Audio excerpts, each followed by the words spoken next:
Chapter 647. The latest chapter of this book is not finished yet. For more exciting content, please scan the QR code below to download the app. The novel will be updated more quickly. Millions of novels will be read for free. There are all kinds of novels that you can't find on the internet. When Mu Qingchen came over, Zhongding immediately shut up. He led the horse and took the cue to find Zhou Tong and the others. Mu Qingchen looked at Zhongding's back and asked, "What were you talking about just now? Why did he leave as soon as he saw me?" "Nothing," Gu Jiao said. She didn't like to gossip, let alone spread it. She paused. Perhaps she felt that she had to answer Mu Qingchen's question, so she added, "I wasn't talking about you." Mu Qingchen stopped asking. He could almost guess that the arrival of Commandery Prince Ming had caused a stir. Although Commandery Prince Ming didn't show his identity, most of the students here were from Xingdu, and many of them were young masters of aristocratic families. Some of them might have seen Commandery Prince Ming before. "Are you picking the cue?" Mu Qingchen looked at Gu Jiao, who kept changing the cue, and asked. "Yes," Gu Jiao replied faintly. None of the cue sticks were suitable for her. Mu Qingchen left without saying a word. Gu Jiao didn't care, and continued to pick the cue sticks. But after a while, Mu Qingchen came back with a horse and a cue stick in his hand. "Here you are." Gu Jiao glanced at him and took the cue from him. She weighed it in her hand and compared it. It was heavier than the other cue sticks, but for someone who was used to using the red tasseled spear, the weight was just right. "Thank you," Gu Jiao said. Then she looked at him and asked, "What are you going to use?" "This." Mu Qingchen grabbed a cue stick from the basket and got on the horse. "I'll show you around." Gu Jiao also got on her horse. "Okay." Mu Qingchen first introduced the requirements and rules of bowing to Gu Jiao. Bowing was first passed down from the royal family of the Jin state. As soon as it entered the Yan state, it was liked by the royal family. Later, it gradually became popular in the circle of nobles. Today, bowing was included in the curriculum of many aristocratic academies. There were no bow striking classes in the Tianqiong Academy, but Wu Fuzi would often lead the students to bow striking classes. Archery had very high requirements for horses. All archery racehorses had to go through very strict training. The training difficulty of archery racehorses was far higher than that of war horses. The requirements for the bowler were not low. Horsemanship, skills, stamina, willpower, and adaptability were all indispensable. You win if you hit the ball into the opponent's hole. Mu Qingchen continued, but remember you can't collide head-on with the ball, hit your opponent with the club, or interfere with your opponent's horse. You can't touch the ball with your body. These are the main taboos. It's inevitable that there will be some unexpected conflicts during the competition, so you have to protect yourself. As he spoke, he pointed at the protective gear carried over by the academy's manservant and said, "The protective gear is here. Put it on and let's officially play a round." Gu Jiao put on the elbow and knee pads and put on the palm pads, and went up the stage with Mu Qingchen. She tried the 4 seats one by one, and all of them were good.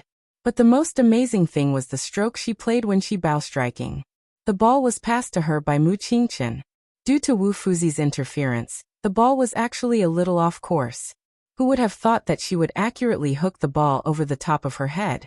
Then, with a swing of her club, she hit the ball into the hole from a distance that was impossible to see clearly. Everyone was amazed by this stroke. This momentum and this accuracy, she was simply a born archer. Mu Qingchen rode his horse to Gu Jiao's side and looked at her deeply. "Is this really your first time bow striking?" Gu Jiao nodded. Mu Qingchen wanted to say something but stopped on second thought. In the end, he just said, "That stroke just now was very skillful." Gu Jiao thought about it seriously and said, "Well, this is probably the legendary talent." Mu Qingchen was speechless. The afternoon's training soon ended. Gu Jiao played for the first time. Compared with Mu Qingchen, who had bow striking since childhood, her skills were naturally a little green, but basically met Wu Fuzi's expectations. There was one thing that Gu Jiao was too fierce, and she would commit a foul if she was not careful. She would easily be sent off the stage. Wu Fuzi said, "The game will be held in 7 days. In these days, everyone should practice hard." Wu Fuzi selected a total of 20 people. Only 4 of them really played, and there were several substitutes.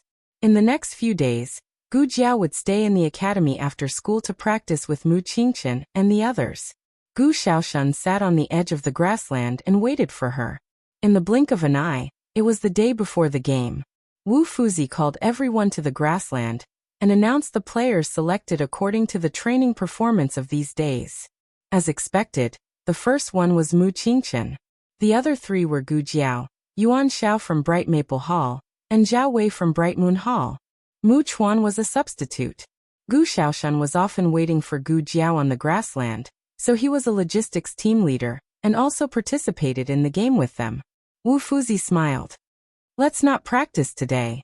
Everyone go back and rest early. We will go to Lingbo Academy tomorrow morning. After returning to the house, Gu Jiao told her family about the game in the inner city tomorrow morning. Gu Yan suddenly said, I want to watch your game too. Gu Jiao looked at Gu Yan and nodded. Okay. Before going to bed, Gu Jiao checked Gu Yan's body again. It had become a habit for Gu Jiao to do it in the morning and in the evening. Gu Yan lay on the bed and obediently opened his shirt to let Gu Jiao put the stethoscope on. His condition hadn't deteriorated too much for the time being, so it wasn't a big problem for him to watch a game. After returning to the house, Gu Jiao put the stethoscope back into the small medicine box. She lay on the bed, closed her eyes, and fell into a deep sleep. Gu Jiao didn't expect that she would dream again at night. Why did she say again? It wasn't the first time she dreamed after coming to Chengdu, but every time she woke up, she couldn't remember what she dreamed of. The sky in her dream was gray, and she couldn't tell the time. She was outside a quiet courtyard, and in front of her was a vermilion gate. She didn't know which mischievous brat had scratched a few marks on the gate with the tip of a knife. It was strange. Why did she subconsciously think that it was caused by a mischievous brat? What if it was a servant who bumped into it while moving things? She pushed open the gate and stepped into the courtyard. A cluster of green bamboos was planted in the left corner, and rows of bellflowers were planted on both sides of the wall. When the breeze blew, the bellflowers rustled. This was a strange yet familiar courtyard. It was strange because Gu Jiao had never been here before. It was familiar because even though she had been here before, she vaguely knew what each room was used for. The corridor started from the east. The first room was a wing room, the second room was the upper room, the third room was the study, and after turning the corner, there was a storeroom. Gu Jiao looked at the row of rooms in front of her with a strange expression. A voice came from behind the unlocked study door. Yimin, it's time to practice writing. Come here quickly. Don't be lazy. Oh, you're hiding again, aren't you? How many times have I told you you have to practice 100 words every day? The owner of this voice was. Just when Gu Jiao was confused, the study door opened, and a man in a blue gown stepped out. Gu Jiao recognized him at a glance. It was the Duke. At this time, the Duke was still very young and handsome, completely different from the haggard middle-aged man lying on the bed. Therefore, even she herself did not know how she was able to recognize him at first glance. In short, as soon as this man came out, she knew his identity in her mind. Yimin. The man began to look for her in every room. Yimin, don't hide anymore. It's time to practice writing. Okay, I won't force you to practice writing. Let's go out and play.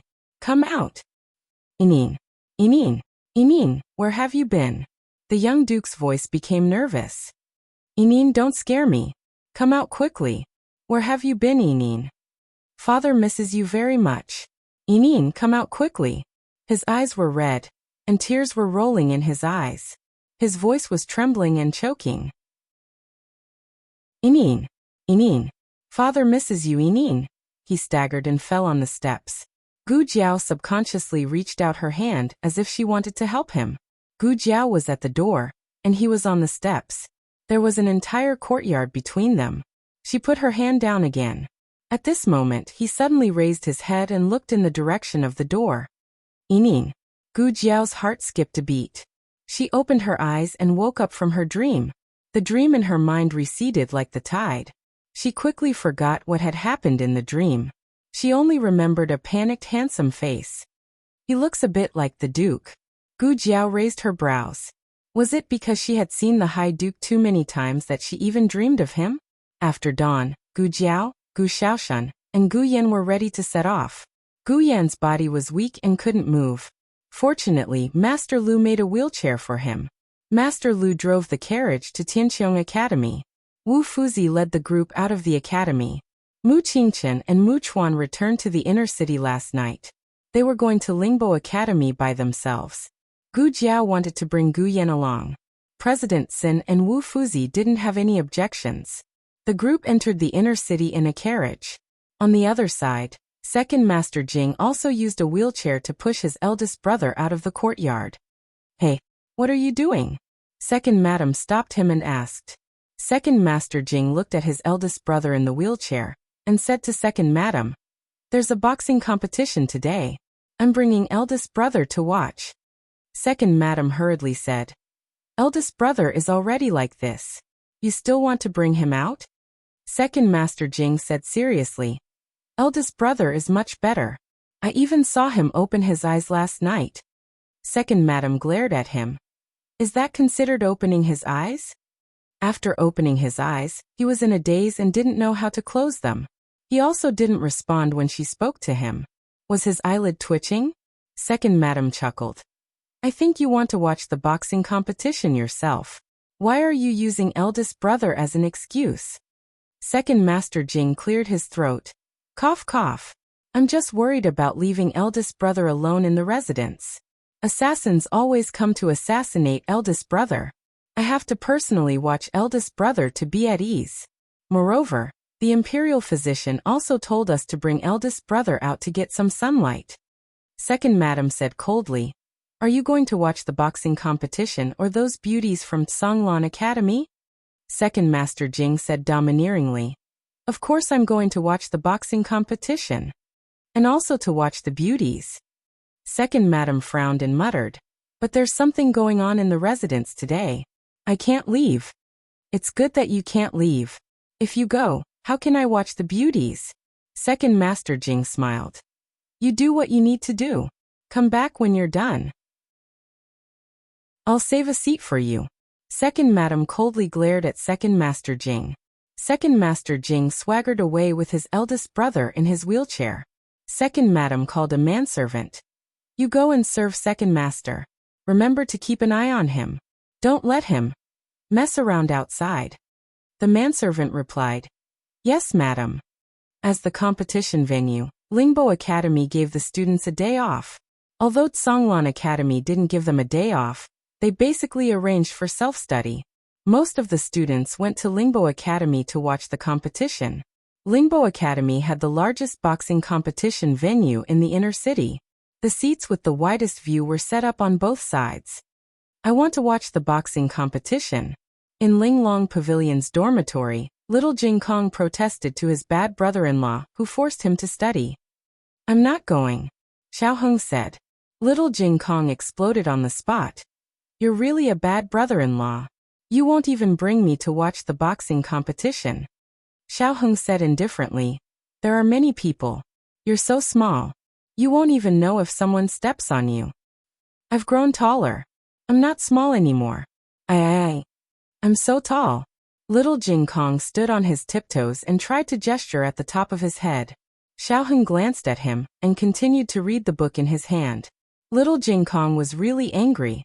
He was going to run away from home for the second time. Knock, knock, knock. Suddenly, someone knocked on the door. "Who is it?"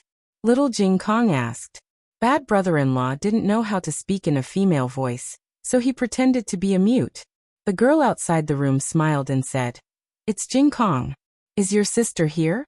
We're here to invite her to watch the boxing competition next door."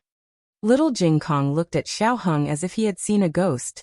"Someone actually invited you to watch the competition?" Bad brother-in-law was so bad that he didn't have any friends. Xiao Heng didn't move. Little Jing Kong was going crazy. "It's good enough that someone wants to be your friend, but you still don't like it." Little Jing Kong snorted. "If you don't want to go, I'll go." Xiao Heng didn't even lift his eyelids. "Ha!" Little Jing Kong decisively abandoned his bad brother-in-law and walked to the door. He looked at the three girls outside the room and said cutely, My sister won't go with you. I'll go with you. The three girls were stunned. The girl who spoke just now said, "Ah, it's better not. We don't dare to take you without your sister's permission." They didn't invite her because they really treated her as a friend. They could only get a good seat if they invited her. Those young masters had already booked the best seats for the most beautiful girl in the academy. The three girls didn't give up and thought of something. One of them looked at the scholarly beauty in the room and said, "I heard that Tianqiong Academy is also participating. Young Master Qingchen will play. Are you sure you don't want to go and watch?" Xiaoheng paused in his reading. A quarter of an hour later, the most beautiful girl in Kanglan Women's Academy appeared in the Lingbo Academy's arena with a veil and a little black child. A large group of guards swarmed over. "Miss Gu, our young master has already arranged the grandstand. Miss Gu, please come with us. Miss Gu, our young master has also arranged the grandstand. Miss Gu, please come with me. Miss Gu, Miss Gu." Xiaoheng took out a piece of paper. "Where is the grandstand of Tianqiong Academy?" A well-dressed guard raised his hand and said, "Over here. Here. Our young master has arranged the grandstand next to Tianqiong Academy." Digression, Duke. Who is this guy next to me? I don't like looking at him. The latest chapter of this book is not finished yet. For more exciting content, please scan the QR code below to download the app. Novels are updated faster and more complete. Millions of novels are free to read. There are novels with connotations that can't be found on the internet here. https://www.zhbqg.com/89642_8964286/10783426. HTML Genius memorized the website address in 1 second. www.zhbqg.com Biku Pavilion mobile reading website. Chapter 648. Please scan the QR code below to download the app for more exciting content. Novels are updated faster and more frequently. Millions of novels are free to read. There are all kinds of novels that can't be found online. The Lingbo Academy's boxing field was built very carefully. The stands on both sides were slightly higher and had a relatively wide field of vision. The front and back were ordinary stands with only benches and no sheds. The closer to the middle, the better, and the more luxurious the stands were. It was no exaggeration to say that the stand was the best in the whole field. It was big and bright, and there were jade bead curtains on all sides. It looked like an elegant and luxurious pavilion. Wow! The three female students who came with Xiaoheng were stunned. This is too extravagant. There were already maids waiting in the pavilion. Seeing Xiaoheng and little Jing Kong coming over, two maids quickly opened the curtains in front. "Miss Gu, please." Xiaoheng and the others entered. It looked luxurious from the outside, but when they went in, they realized that there was nothing that they couldn't think of. A few short tables had already been set up, and there was a light incense burning in the corner. They were afraid that the smell of sweat in the boxing field would be too strong due to the hot weather, so even the incense was lit. The three female students were once again impressed by the other party's attention and thoughtfulness. "Who is your young master?" a female student asked the maid. The maid came forward with fresh fruits and answered with a smile. "My young master said that as long as you are happy, you don't have to care about who he is." Ladies. They were also included, and the three female students were overjoyed. The original words only mention Miss Gu, but they couldn't resist the maid's good manners. The melons and fruits had been chilled, so with one bite, the heat from the heat dissipated. Xiaoheng and little Jing Kong sat together, and the other three female students sat together. There was still an empty short table, so little Jing Kong ran over and took it for himself. This way he had 1.5 tables.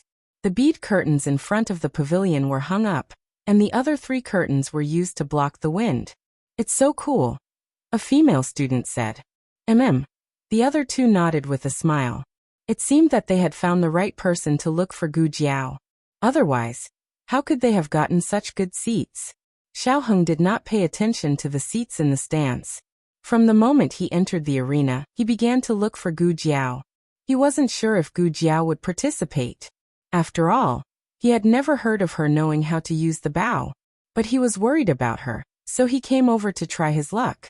He didn't see Gu Jiao, but he saw Gu Xiaoshan and Gu Yan diagonally opposite him. They sat beside Headmaster Tsin, which meant that they had received Headmaster Tsin's special attention. The rest of the students sat on the bleachers. When Xiaoheng saw Gu Yan, he more or less knew that Gu Jiao was here. Otherwise, with Gu Yan's health and personality, he would never come to watch the fun for someone else. Gu Yan and Gu Xiaoshan sat on Headmaster Tsin's bleachers. There was a shed on top of the bleachers, but it couldn't be compared to Xiaoheng's pavilion. There were also no iced fruits to eat. Soon little Jing Kong also saw the two of them. Yaya, Brother Yan, Brother Xiaoshan. Little Jing Kong was so excited that he jumped on the spot. I want to go to play. Little Gongzi, where do you want to go? I'll bring you there. A maid smiled gently and said, I'll go by myself. Little Jing Kong ran out. Halfway through, he turned back and picked up the iced fruits on the table. He said to his bad brother-in-law, I'm leaving. He wanted to bring them to Brother Yan and Brother Xiaoshan. Xiaoheng didn't stop him. He couldn't have any interactions with Gu Jiao on the surface, but little Jing Kong was very familiar with people wherever he went. He wouldn't arouse suspicion. Moreover, it was really hot. Xiaoheng looked at the fruits on the table. His hands were too small, so he couldn't carry more. He kept looking until little Jing Kong made Headmaster Tsin laugh, and successfully entered the inner circle. Then he retracted his gaze and continued to pay attention to the situation on the golf course. The golf course was about to start. He didn't know when Tianqiong Academy would come out. In the attic outside the golf course, Wu Fuzi had just finished drawing lots and returned to Tianqiong Academy's wing room. Gu Jiao, Mu Qingchen, and the others had already put on protective gear, and were wiping the golf clubs in their hands. It's the third round, Wu Fuzi said. Who are we going up against this time? Is it Wu Yue Academy? Yuan Xiao asked. Yuan Xiao was a student of Bright Maple Hall, and was from Xingdu of Yin Kingdom. He and Zhao Wei from Bright Moon Hall were defenders, and Zhao Wei was from Chidu of Yin Kingdom.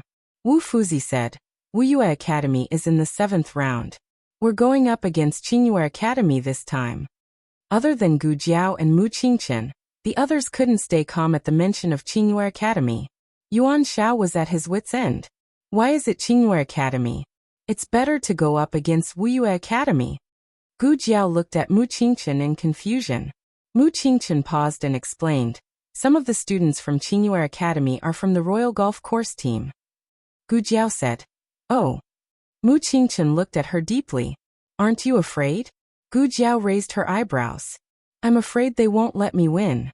Mu Qingchen was speechless. He couldn't refute her words. Zhao Wei, what's wrong with you? Wu Fuzi sensed something was wrong with Zhao Wei. Zhao Wei clutched his stomach and said with a pale face, I think I ate something bad. Gu Jiao walked over and pinched Zhao Wei's wrist to check his pulse.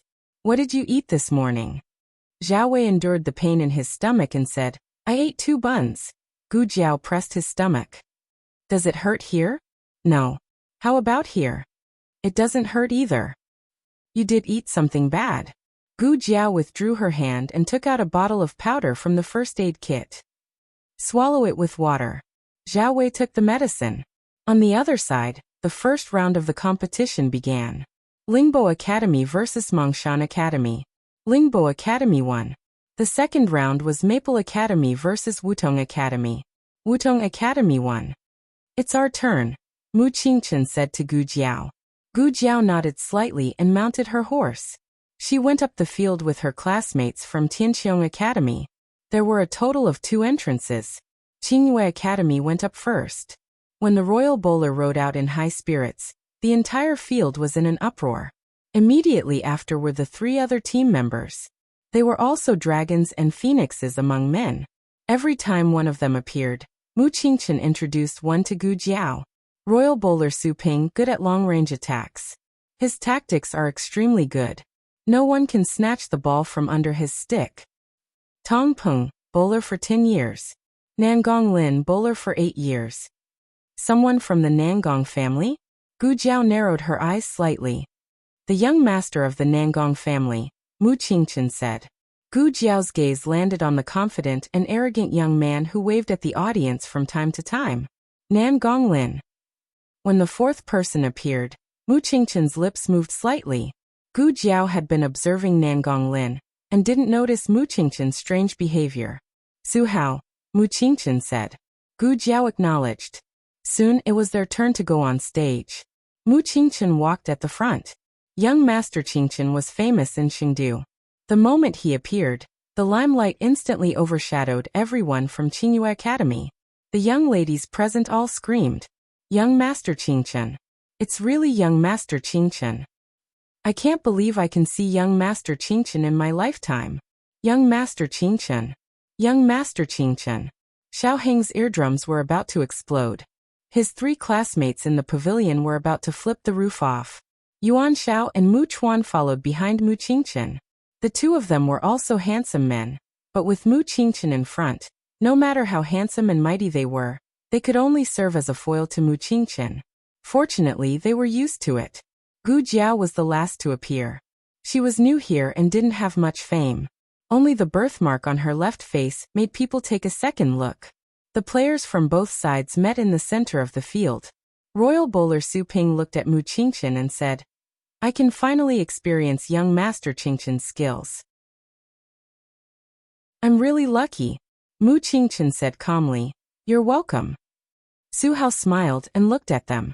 His gaze fell on Mu Qingqin's face, and he said with a smile, "Fourth brother. So you're here to participate too? Why didn't you say so earlier?" If father knew, he would definitely put aside his work and come to watch fourth brother's competition. When Gu Jiao heard this, she remembered that Mu Qingqin said that his name was Su Hao. He was also a member of the Su family. Mu Chuan, who was at the side, explained to Gu Jiao in a low voice, "The 3rd young master of the Su family, my 4th brother's illegitimate brother. My aunt was angry that my uncle actually gave birth to an illegitimate son, so in a fit of anger, she made my 4th brother take her surname. This Su Hao is so annoying. He's always jealous of my 4th brother. But no matter how jealous he is, it's useless. My 4th brother is the legitimate son. So what if he changed his surname? He's still the legitimate son. My uncle dotes on my 4th brother." One could tell. Su Hao's words couldn't hide his envy and jealousy towards Mu Qingqin. Nan Gonglin didn't have any personal grudges with Mu Qingqin. It was just that he was also a little jealous of Mu Qingqin. He sneered and said, "I heard that Tianqiong Academy has been quite arrogant recently. They even bullied 5 Mountains Academy." There was such a thing. The son of the deputy general of the Nangong family was seriously injured by Gu Jiao. From Nan Gonglin's tone, it seemed like he wanted to seek revenge for his own people. "It's you, right, kid?" Nan Gonglin looked at Gu Jiao disdainfully. The birthmark on Gu Jiao's face was too easy to recognize. Nan Gonglin smiled threateningly. "Horses have no eyes, be careful not to fall." The latest chapter of this book is not finished. For more exciting content, please scan the QR code below to download the app. Novels are also updated faster. Millions of novels are free to read. There are all the novels with connotations that can't be found online here. https://www.zhhbqg.com/89642_89642_10783167. HTML Genius remembered the website address in a second. www.zhhbqg.com Pen Fun Pavilion mobile version reading website. Chapter 649. The latest chapter of this book is not finished yet. For more exciting content, please scan the QR code below to download the app. Novels are updated even faster. Millions of novels are free to read. Novels with content that can't be found online are all available here. On the other side, Second Master Jing finally arrived at Lingbo Academy. He didn't leave late, but he didn't expect so many people to come to watch the boxing competition. It caused the roads to Lingbo Academy to be blocked. By the time he entered the academy, the first 2 matches were already over. "Why are there so many people?" he muttered with sweat all over his forehead. At this moment, he had already arrived at the back of the viewing platform he had reserved. He was only a dozen steps away from reaching the viewing platform. He was a martial artist and was stronger than ordinary people. He grabbed his eldest brother along with his wheelchair and walked up the stairs step by step. Second Madam ordered a manservant to quickly follow. Second Master Jing was a person who knew how to enjoy life. He wasn't going to sit there and watch the competition in a daze and let the sun roast him. He ordered the servants to bring ice cubes, chilled fruits, and all kinds of sweet and refreshing refreshments. The viewing platform he chose naturally had an excellent view. It allowed him to see the entire boxing field. There was a roof on top, like a small pavilion, and it was ventilated on all sides. No, it was 3 sides. On his left side, there was a beaded curtain of broken jade hanging down from the place next door. He didn't ask anyone to prepare a curtain, so it must have been done by the people next door. Who is next door? Using such a high-quality curtain? Others might not know how to identify these broken jade, but how could he not recognize them? These weren't ordinary broken pieces of jade. They were whole pieces of jade that had been cut and polished into various shapes. Together with high-quality Eastern pearls, they were simply priceless, okay? Second Master Jing curiously looked to the left. Although there was a gap in the beaded curtain, it still blocked some of the view. Second Master Jing could only vaguely recognize that the people sitting next door were Fort Songlan Women's Academy students. One of the students had a straight back. Her bearing and temperament were excellent. She was noble and extraordinary, exuding the aura of a flower on a high mountain. This little beauty is a bit, Second Master Jing couldn't say.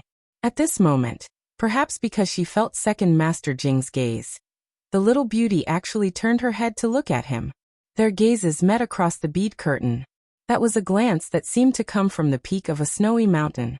Second Master Jing only felt that his heart had been shaken by someone. It was too cold. This kind of beauty couldn't be touched. However, there were 3 other little beauties next door, and their figures were also extremely graceful. Especially when the 3 of them were chatting and laughing. The curtains could block the line of sight but not sound. The young girl's laughter could be heard and Second Master Jing felt comfortable all over. This is life. Second Master Jing sat down on the cushion in the middle of the pavilion and placed the Duke's wheelchair beside him. Xiaoheng didn't pay too much attention to which family's men had come next door. His attention once again returned to the boxing field. The bowers from the Tianqiong Academy entered the arena. Xiaoheng immediately saw Gu Jiao, who was ranked 4th. He also saw the young man who was whispering to Gu Jiao. Thanks to his 3 female classmates, he knew that the young man was called Mu Chuan, the legitimate son of the Mu clan and ranked 5th in the clan. Young Master Qingchen, who had caused a sensation, was his aunt's son and the legitimate son of the Su clan. Xiaoheng didn't know why he didn't take his father's surname, but his mother's. After that, the 2 sides greeted each other. The people from the Qingyue Academy were very arrogant. Su Ping from the imperial family's Bower team was arrogant, and the young man named Nangong Lin by his side was also not to be outdone. Nangong Lin said something to Gu Jiao and frowned slightly. Why did the people from the Nangong clan find Gu Jiao? Could it be that the identity of Xiao Lulang had been exposed? With the beating of the gongs and drums, the match between the 2 sides began. Mu Qingchen and Su Ping drew lots. Su Ping got the chance to play the first ball and fiercely hit the ball. Each game was divided into 8 sections, each section lasting for half a quarter of an hour. If someone committed a foul or was injured in the middle, the game would be paused and continued after the match was settled. Both sides had 3 chances to change players. Su Ping was indeed an expert in long-range attacks. His shot was extremely far and crossed the center line in an instant. Everyone rushed toward the Tianqiong Academy's ball hole, without stopping to rest. Su Hao hooked the ball on the ground and passed it to Tong Peng, who was not far away. The ball seemed impossible to catch, but not only did Tong Peng catch it, but he also passed the ball to Nangong Lin at lightning speed. Nangong Lin was the assistant attacker. He could pass the ball to Su Ping or score by himself. Judging from the current situation on the field, the probability of him scoring by himself was very high. But at this moment, Mu Qingchen caught up. Nangong Lin saw that the situation was not good. He quickly hit the ball and passed it to Su Ping. Su Ping didn't choose to use the club to dribble the ball. Instead, He directly threw the club and swung it out. The ball drew a beautiful arc in the air and accurately entered the hole. Beautiful. Second Master Jing clapped his hands. He was indeed a member of the royal family's archer team. That move just now was too wonderful. Gu Jiao tilted her head and looked at Su Ping. Well, he could play like that. Qingyue Academy won the first flag. The first section was not over yet, so the game continued. This time, Tianqiong Academy started the game. Yuan Xiao, you're up, Mu Qingchen said. I'm nervous. Yuan Xiao was suppressed by the opponent's tactics and aura. Mu Qingchen said. It's okay. Just hit the ball. Yuan Xiao swallowed his saliva and resisted the trembling of his hands. He swung the club first. Mu Chuan quickly followed. Mu Qingchen glanced at Gu Jiao. He didn't say anything, but all the trust in her was written in his eyes. Then he didn't even look to see whether his team members had caught the ball or not. He rushed toward the opponent's hole. Second Master Jing was stunned. Are you kidding me? Isn't that too bold? What if the ball is intercepted and you run so far away? How can you save the game? Nan Gonglin and Su Hao exchanged glances. The two of them rushed toward Mu Chuan in a pincer attack. They wanted to interfere with Mu Chuan and make sure he couldn't catch the ball without fouling. Mu Chuan was attacked from both sides. He cried out, "Ah, you two bastards! Why are you coming at me?" Nan Gonglin's lips curled up, and he went to snatch Mu Chuan's ball. He was very fast, but someone was faster than him. He didn't even see what was going on before a club took Mu Chuan's ball away. Nan Gonglin was slightly stunned. He turned his head and saw Gu Jiao's indifferent expression. Gu Jiao glanced at him indifferently. Without saying a word, she threw the club and hit the ball in her hand with a backhand. Everyone was stunned. Wait, wasn't this the same move that Su Ping used just now? Even the action of throwing the club and catching it with a backhand was exactly the same. Was Su Ping being secretly learned on the spot? Su Ping was shocked. This was a unique skill that he had practiced for many years. It was handsome and valiant. Not only could it be used to win, but it could also be used to show off. No one had ever learned it. How did this kid learn it? He was quite good at it. Xiao Heng stared at Gu Jiao without blinking. Under the sunlight, his girl was very eye-catching. His blood was boiling. Gu Jiao's ball was also very far away. It was very similar to Su Ping's curve. Mu Qingchen successfully got the ball and held it in. Tianqiong Academy got a flag. At the end of the first section, both sides got a piece each. This result was somewhat unexpected. Although Mu Qingchen was the first young master of Sheng City, no one had heard that he had any extraordinary talent in archery. No one expected him to play so well. However, the one who left the deepest impression was probably the kid with the birthmark on his face. How could he be so brazen as to steal their skills? How could he be so shameless? Just when everyone thought that Gu Jiao was already very shameless, she did something even more shameless. In the following game, as long as Nan Gonglin attacked, she would stop and not give a single ball to Nan Gonglin. However, as long as Su Ping attacked, she would watch obediently. Not only did she not snatch the ball, but she also did not allow her companions to snatch it. She was very fierce. Su Ping was like a child that she was quietly protecting. Every time he scored a goal, the light of excitement could be seen in her eyes. Then, with a turn of her head, she used Su Ping's moves one by one. Su Ping's face turned green. "Referee!" he shouted. "Can't I learn?" Gu Jiao asked innocently. The referee choked. There was no such rule. "You can learn from me." Gu Jiao looked at Su Ping and said shamelessly. Su Ping almost vomited blood. "Learn from you? What is there to learn? You little noob." However, it was this thick-skinned noob who learned all of Su Ping's skills. The referee couldn't bear to watch. Dean Sin of Tianqiong Academy was strongly despised by the other deans. He raised his hand and weakly covered his head. "Cough, I stole from you based on my ability. If you have the ability you can steal from me too. Can we King steal from you? Do you think we haven't stolen from you before? We don't know how to steal from you. What kind of pervert is this kid?" When it was Su Ping's turn to kick off, he suddenly sneezed due to his nose allergy. Then Gu Jiao also sneezed loudly with the cue stick before kicking off. Everyone, At the end of the sixth section, the score was 17-17. It was a tie. Gu Jiao did not score many goals. She usually passed the ball to Mu Qingchen, but she became the focus of the game with her ability. Why is he like this? In Xiao Heng's pavilion, a female student muttered.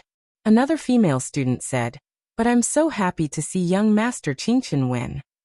A third female student said with a smile, that's right. They cooperate so well. They're so compatible. Xiao Heng's face darkened. Next door, second Master Jing was also shocked by Gu Jiao's actions. He had watched bowls for many years, but this was the first time he had seen someone so brazenly steal from him. Big brother, did you see that? This kid. Oh my God. Halfway through his sentence, second Master Jing turned his head and saw that his big brother's eyes were open. His eyes were bright and clear. He was so scared that he fell to the ground. He was just complaining to his big brother. He didn't think that his big brother could really open his eyes. It was very scary, okay? No. He calmed himself down and wiped the cold sweat from his forehead. He sat back on the cushion with lingering fear. Big brother, when did you open your eyes? You should at least make a sound. It seems like you don't know how to make a sound. Forget it. His big brother was like a zombie. He couldn't hear him. Occasionally he would open his eyes, but it was just an unintentional movement. He couldn't see at all. He understood all of this. Big brother, are you hot? Do you want me to fan you? As he spoke, he picked up the folding fan on the table and stretched it in front of his big brother. The High Duke's vision was completely blocked by the fan. As second Master Jing fanned himself, he suddenly felt a chill on his neck. Why does it feel like someone wants to kill me? The seventh round of the competition began. Su Ping didn't know if it was because he didn't have any special skills to let Gu Jiao learn, or because he didn't dare to use his special skills. In short, he played relatively conservatively in this round. He thought that Gu Jiao would be as conservative as him. Unfortunately, he was wrong. Gu Jiao only learned the good things. She didn't learn the bad things. Tianqiong Academy launched an attack and won 2 chess pieces in a row. Qingyue Academy stopped the competition. Change players. Nan Gonglin and the rest returned to the waiting area. Qingyue Academy's teacher said, how did you guys play? Why didn't you attack? Su Ping was speechless. The teacher said, Su Ping, take a rest first. You can play in the last round. Su Ping sighed. Yes. Qingyue Academy's substitute was also a good archer. However, he was better at defense. Thus, Nan Gonglin took over Su Ping's position and became the main archer. He looked coldly at Gu Jiao on the field. He wouldn't let this kid have his way. He would definitely score and win this game. I'm going to the toilet, he said to the teacher. Go hurry up. It's time to play, the teacher reminded. Yes. Nan Gonglin left the waiting area. Tianqiong Academy's people were waiting on the other side. He snapped his fingers. An accompanying secret guard came to him and cupped his hands. Young master. Nan Gonglin looked at Gu Jiao and said coldly, I want him to fall off the horse. The secret guard hesitated. This, Nan Gonglin said coldly, why? Can't you do it? The secret guard cupped his hands. I can do it. Nan Gonglin smiled proudly. That's good. Remember, make it look like he accidentally fell off the horse. Don't let anyone see through it. The secret guard replied. Yes, young master. After the break, they went on the field again. Nan Gonglin stood in the position of the main attacker. Mu Qingchen looked at him deeply and reminded Gu Jiao, be careful. Gu Jiao replied calmly, okay. The game started. Qingyue Academy kicked off. Nan Gonglin got the ball. Gu Jiao rode on the horse and chased after him. Nan Gonglin was not in a hurry to throw the ball. Instead, he dribbled the ball and led Gu Jiao to the secret guard's position. The spectators who could not get a seat stood at the edge of the field. The secret guard was hidden in this group of people. Everyone was so engrossed in the game that no one noticed that he was holding a small stone in his hand. At this moment, second Master Jing had already stood up and leaned on the railing. He also pushed his eldest brother out. The secret guard was diagonally below them. If he glanced at him, he would definitely see him. However, the game on the field was so exciting. who would pay attention to a group of spectators. The High Duke's hand began to twitch slightly. Quick, quick, quick. Quickly chase after him. You're quite good at beating people up. Why are you so weak now? Second Master Jing shouted at Gu Jiao. He did not notice his eldest brother's strange behavior. The High Duke's body also began to tremble violently. Second Master. The High Duke The servant noticed the High Duke's strange behavior. Second Master Jing hurriedly looked at his eldest brother. Seeing his eldest brother trembling like this, he was frightened. He squatted down and held his eldest brother's wheelchair. Eldest brother, what's wrong? Are you feeling unwell? The High Duke's mouth twitched, as if he wanted to say something. Second Master Jing scratched his head. Is the game too intense? You don't like it? Let's watch a little longer, okay? Just a little longer. Nan Gonglin ran to the inner circle and squeezed Gu Jiao out. The secret guard was about to make a move. The High Duke trembled like a sieve. His gaze was as cold as ice. Was eldest brother angry? Second Master Jing was confused. He did not know if his guess was right. But on second thought, other than this, could there be anything else? Second Master Jing stood up and pushed his eldest brother's wheelchair. He sighed, fine, fine, fine. If you don't want to watch, I'll bring you back now. The High Duke trembled even more. Second Master Jing suddenly had an illusion. Why did it seem like his eldest brother wanted to kill him? Nan Gonglin slowed down slightly, so that the secret guard could hit the ball smoothly. Gu Jiao appeared in the perfect attacking range. The secret guard suddenly shot the small stone in his hand. The small stone went straight for Gu Jiao's major acupuncture point on her waist. It would not leave a scar or be fatal. It would only numb half of Gu Jiao's body. In the next second, something unbelievable happened. Gu Jiao suddenly bent down to snatch the ball. The secret guard's expression changed. It was too late to stop her. The small stone flashed past Gu Jiao's back and hit Nan Gonglin, who was at the side. Nan Gonglin did not even have time to scream. His body went numb, and he fell off the horse in a panic. And because he had slowed down, the bowmen behind him had caught up. They were Mu Chuan and the Qingyue Academy students. Mu Chuan's horse was not as fast as the Qingyue Academy students. But because the Qingyue Academy students were too fast, it was too late to tighten the reins. The Qingyue Academy students watched helplessly as their horses stepped over Nan Gonglin's body. They heard a shocking scream.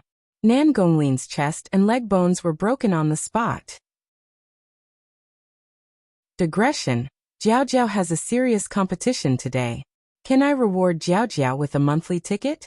The latest chapter of this book is not finished yet. For more exciting content, please scan the QR code below to download the app. Novels are updated at a faster rate. Millions of novels are free to read. Novels with content that can't be found online are all available here. https://www.zhbqg.com/89642_896428226/10781165 HTML Genius memorized the website address in 1 second. www.zhbqg.com Biku Pavilion mobile reading website.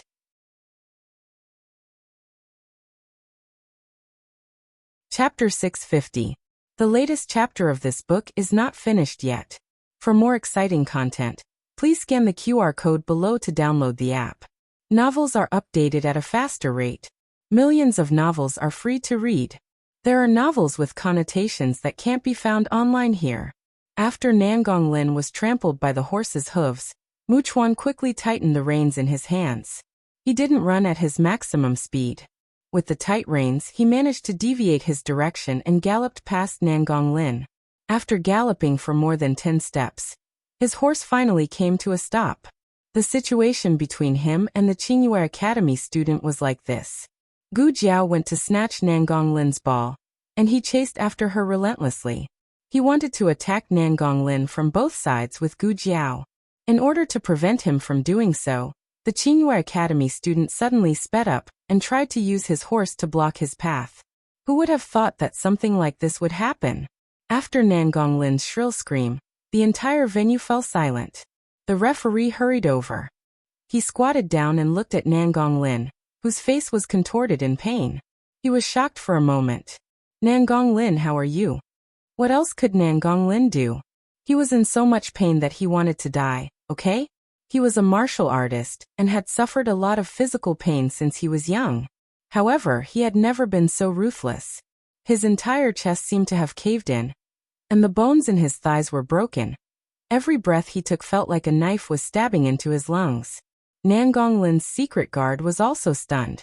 He swore to the heavens that he was aiming at that guy from Tianqiong Academy.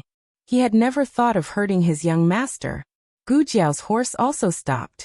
She rode over slowly and looked down at the seriously injured Nangonglin. Oh, you're injured. Can you still play in the competition? Listen, listen, listen. What kind of tone was this? Was she gloating?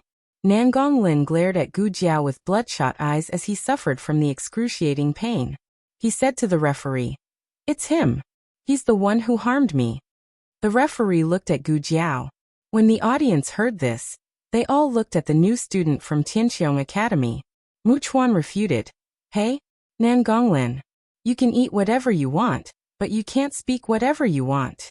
How did the people of the Tianqiong Academy harm you? You were the one who fell down. Was it someone from your own academy who stepped on you? What does that have to do with us? The student who stepped on Nangonglin was at a loss. I didn't do it on purpose. Of course, Nangonglin knew that he didn't do it on purpose, but this Xiao Lulang must have. Nangonglin gritted his teeth and said, "Why did you suddenly bend over to grab the ball?" He didn't snatch it earlier or later. Instead, he followed him all the way. Whenever he schemed against him, he would snatch it. Who would dare to say that there was nothing fishy going on? Gu Jiao said confidently. You slowed down, so of course I have to snatch the ball. Everyone paused. That's right, Nangonglin did suddenly slow down just now. If they didn't snatch it when he slowed down, were they supposed to snatch it when Nangonglin accelerated? Was there something wrong with his head? There was no problem with the Tianqiong Academy's operation. You. Nangonglin vomited a mouthful of blood. It was unknown whether it was due to injury or anger. Why did Nangonglin slow down? Wasn't it to make it easier for the secret guards to sneak an attack on Gu Jiao? He couldn't explain it even if he still couldn't figure it out now. He was wondering why this kid took the bait so easily. Wherever he led, he would follow. He didn't even snatch the ball all the way. This kid clearly snatched the ball quite quickly in front of him. He thought that it was because his skills were superb that this kid couldn't snatch it. Now, it seemed that this kid did it on purpose. He saw that Nangonglin was going to scheme against him, so he pretended to fall into the trap and revealed a flaw.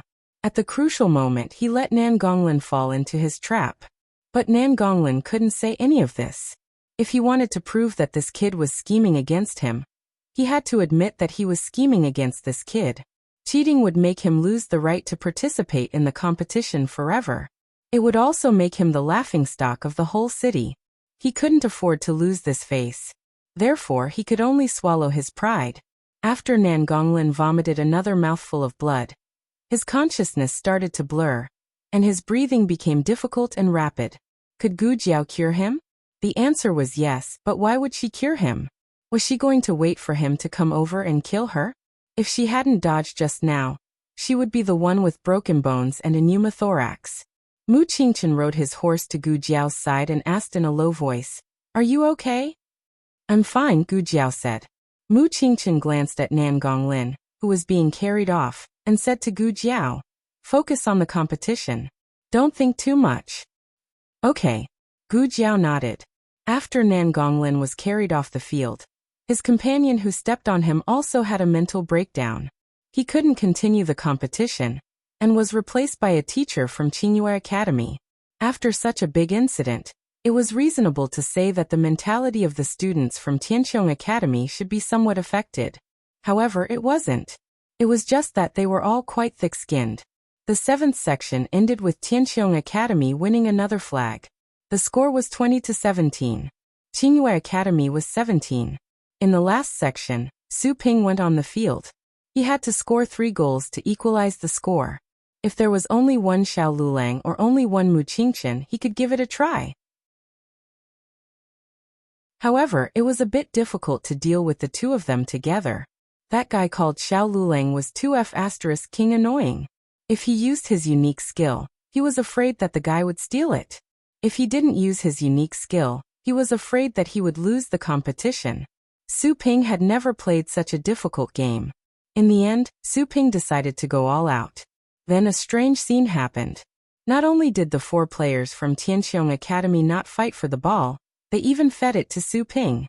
Your shot wasn't good. Su Ping almost couldn't catch it. Mu Chuan said to the students from Qingyue Academy after feeding Su Ping a ball. The students from Qingyue Academy were confused. Wait, what kind of move was that? The students from Tianqiong Academy looked at Gu Jiao with this expression. Anyway, she was leading by 3 flags. There was no hurry. She could learn slowly. It didn't matter if she lost points. Su Ping was so angry that he almost had a heart attack. What kind of experience was it when the opponents were collectively shameless? Indeed, only Su Ping could defeat Su Ping. Gu Jiao performed superbly, using the Su style and Mu Qingqian's strong combination. They finally won the competition with a score of 23-20.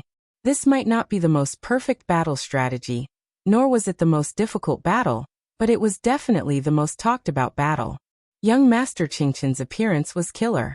A freshman from Tianqiong Academy stole from the opponent and crushed the opponent.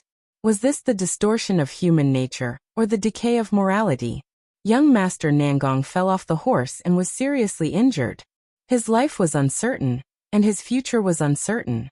Although there were many outstanding and famous scenes in the competition after that, the crowd didn't seem to be as excited as they had imagined. Was there something wrong with Tianqiong Academy? After seeing their shameless fighting style, looking at other people's fighting style, they felt a little too serious. Something was wrong with them. 4th brother, congratulations on entering the next round of the competition. In the attic for the players to rest, Su Hao came to Tianqiong Academy's room and congratulated Mu Qingqian with a smile. Mu Chuan raised his eyebrows and said, "What's there to congratulate? Come and congratulate us after we get 1st place." So 4th brother's goal is to get 1st place. Su Hao smiled and said to Mu Qingqian, "Then I'll congratulate 4th brother in advance for getting 1st place. If father knows, he will definitely be happy for 4th brother." 4th brother once said that he would never bow again. Father has been sad for a long time because of this. Why won't he bow again? Gu Jiao asked. Su Hao turned to look at Gu Jiao and said pleasantly, "My 4th brother once lost to someone, and then he swore never to bow again." "I didn't ask you," Gu Jiao said to Su Hao. Su Hao was stunned. Mu Chuan said impatiently, "Nangong Lin from your academy is already so injured. Why do you still have the time to wander around here? Don't you have to show concern for your classmates?" Yuan Xiao didn't rebuke Su Hao. He just opened the door very politely. Su Hao was speechless. After the end of the first day of the competition, it was time to announce the list of qualified students. Every qualified student of the academy had to ride around the field. When the name of Tianqiong Academy was announced, Mu Qingqian, Yuan Xiao, Mu Chuan, and Gu Jiao rode on their horses and slowly entered the field from the passage. Everyone's eyes fell on them. Admittedly, Mu Qingqian still received the most attention, but Gu Jiao was ranked above Yuan Xiao and the legitimate son of the Mu family. She received the most attention, second only to Mu Qingqian. Xiao Heng's gaze fell on Gu Jiao, and Gu Jiao also looked at Xiao Heng. Their gazes met in midair, and in just an instant, they gently moved away. In the eyes of outsiders, Xiao Heng was looking at the people of Tianqiong Academy, while Gu Jiao was looking at the audience in the stands. Gu Jiao quickly looked elsewhere, while Xiao Heng lowered his eyes, picked up the tea on the table, and took a sip. That freshman from Tianqiong Academy seemed to be looking over here just now? Was he looking at us? A female student in the pavilion asked. Was he? Another female student looked at Gu Jiao. He didn't look. Yes, he took a look. He was just curious, right? So he didn't take a fancy to the prettiest girl in our academy? Finally, a guy doesn't like her. The 3 of them laughed in a low voice. Xiao Heng drank his tea silently. How would you know how much restraint and longing she had when she looked at him? On the other side, little Jing Kong bid farewell to Dean Sin of Tianqiong Academy. as well as his new friends Gu Xiaoshan and Gu Yan. Little Jing Kong could wait for Gu Jiao to come over and get to know her, but even he knew that he couldn't have any interactions with Gu Jiao on the surface. Talking to Gu Yan and Gu Xiaoshan was already the limit of what he could do on the surface. Uncle Dean, I'm leaving. I'll come and play with you during the next competition. Deanson smiled and patted the kid's head. Okay, I'll definitely come next time. Little Jing Kong held the big empty bowl that used to be filled with melons and fruits. He held back his strong longing for Gu Jiao and left resolutely. Deanson left the spectator stand with Gu Xiaoshan and Gu Yan, and went to the entrance of Lingbo Academy to meet up with Gu Jiao and the others. You won't always be so lucky. It was a fighter from Wuyue Academy. He was shouting at Gu Jiao, Mu Qingchen and the others. Mu Chuan crossed his arms and sneered.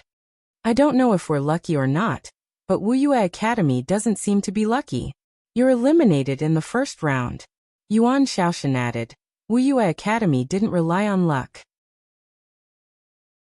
They relied on their strength. They lost because of their strength. What kind of heart-wrenching truth was this?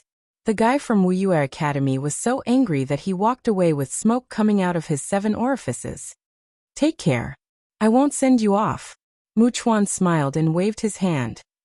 Sigh, I can finally hold my head high. I was bullied by those bastards in the past. It's a pity that I didn't meet them today. Otherwise, I would have beaten them to a pulp. Mu Qingchen looked at him speechlessly and said to Gu Jiao, Shall we take the carriage or ride the horse? Ride the horse. It was very stuffy in the carriage. They got on the horses. After Gu Yan, Deanson, and the others got on the carriage, they left Lingbo Academy together. Is it okay? Gu Jiao asked Gu Yan. Gu Yan leaned against the window and nodded at Gu Jiao, who was riding the horse beside him. Yes, it's good. I'll come again next time. Gu Jiao twirled the reins in her hand. Okay. On the other side, Second Master Jing also got on the carriage and came out. He had a feast for his eyes today. He enjoyed watching the competition. It was even more enjoyable to watch the competition with the little beauties next door. Listening to the 3 girls talking and laughing, he felt that he was more than 10 years younger. This is what life is like. It's so hot. Second Master Jing opened the window and hung up the front curtain.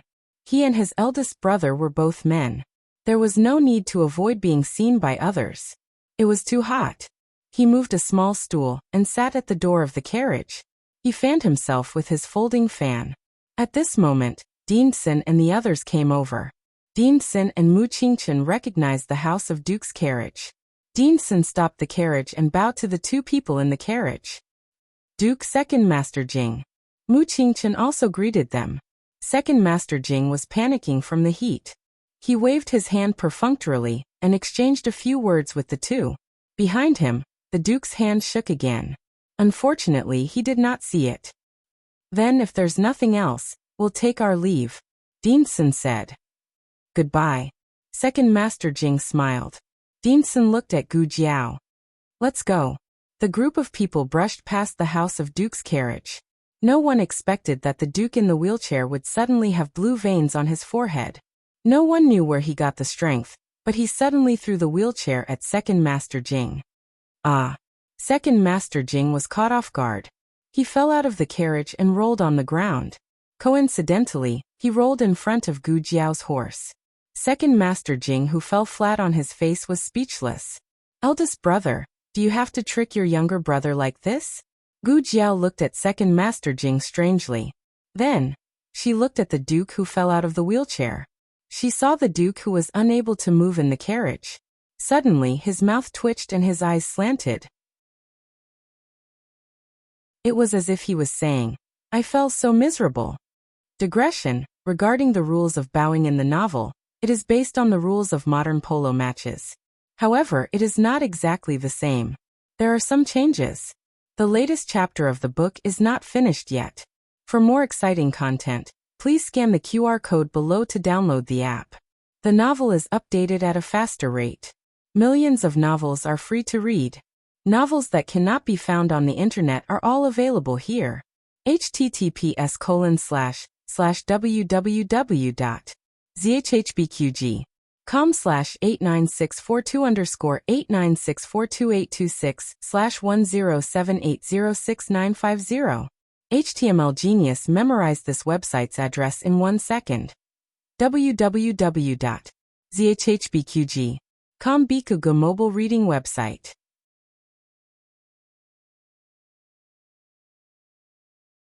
Chapter 651.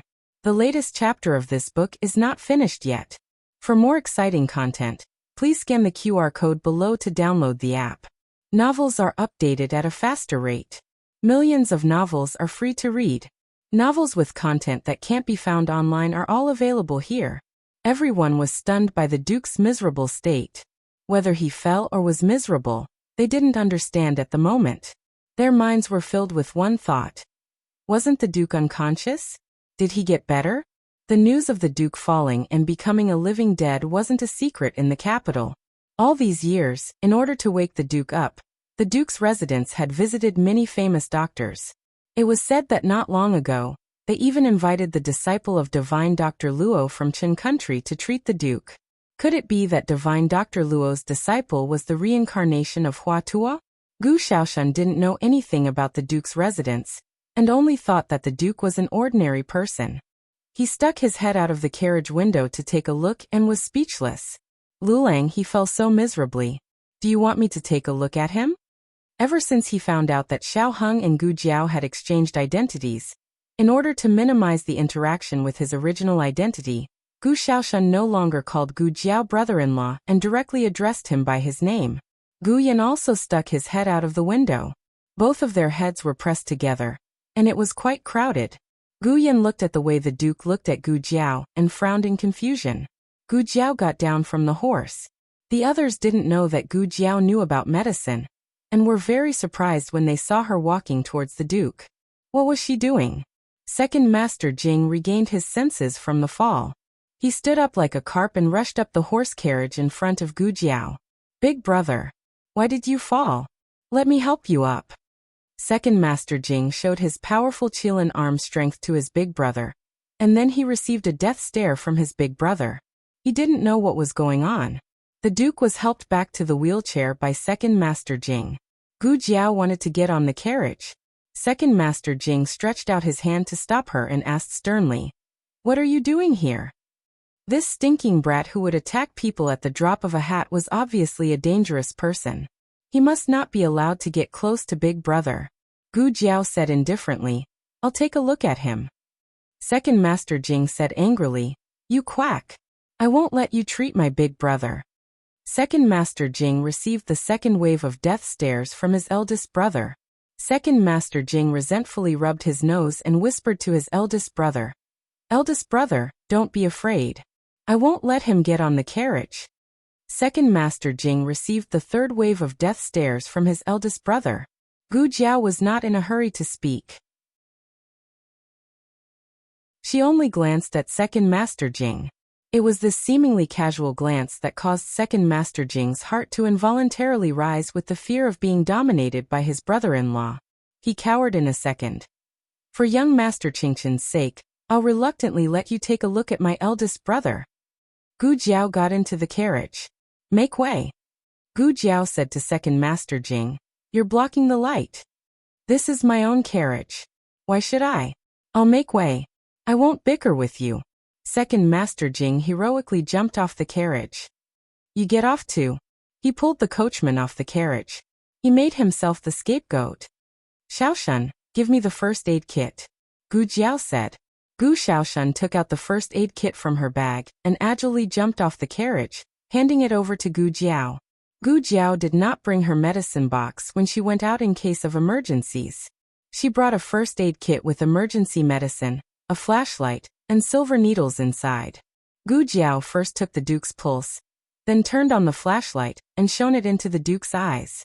She used her body to block the light, so the others did not see what she was using to diagnose the Duke's illness. But looking at her posture, she really did look like a doctor. Mu Qingqin frowned slightly, and turned to look at Gu Yan in the carriage beside him. "Xiao Lulang really knows medicine?" Gu Yan leaned against the window and snorted, "He's really good." "Then last time she..." Mu Qingchen thought of the situation when Gu Jiao went to the Duke's residence to treat the Duke's illness. She said that Mu Ru Xian's silver needles were crooked. Could it be that she was right? If Mu Ru Xian's silver needles were crooked, how good could her medical skills be? If her medical skills were not good, how could she make the Duke's illness better? In a flash, Mu Qingchen's mind had already thought of many things. Mu Chuan and the others were also very surprised. Mu Chuan's eyes widened. I didn't know that Xiao Lu also knows medicine? Xiao Lu? Gu Xiaoshuan's face was full of confusion. When did his sister have such a nickname? The Duke's pupils were equally big and reacted to the light source. His cornea's reflection was also normal. This showed that his face was not twitching unconsciously. Even if he was not completely awake, at least he was out of a deep coma. Last time when she bandaged him, he seemed to be able to react to the outside world a little through his fingers. But it was not as big as today's progress. Gu Jiao was sure that the Duke was getting better, although she was not sure if the reason for his improvement was Mu Ru Xian's treatment or something else. But his physical functions and nerve reflexes were still very poor. This was the aftereffect of his brain injury. Gu Jiao could not say for the time being whether he could speak or whether he could completely recover. Gu Jiao put the used cotton swabs and silver needles into a separate pouch. After packing up the first aid kit, she planned to get off the carriage. As soon as she moved, she felt a slight tug. She looked back and saw that the Duke's trembling fingers had unknowingly grabbed the corner of her clothes. Speaking of which, it was strange. She was someone who could push the door latch off. Yet she was pulled by such a weak force. She frowned strangely. Then she looked at the Duke and asked, "Do you feel any discomfort?" The Duke could not speak, so he just held on and did not let go. Gu Jiao checked him again. He was almost out of strength. His fingers were trembling, but he still used the last of his strength to not let go. Gu Jiao did not understand this phenomenon. Was it just an irregular muscle reflex? Gu Jiao thought about it, and took out a candy from the first aid kit.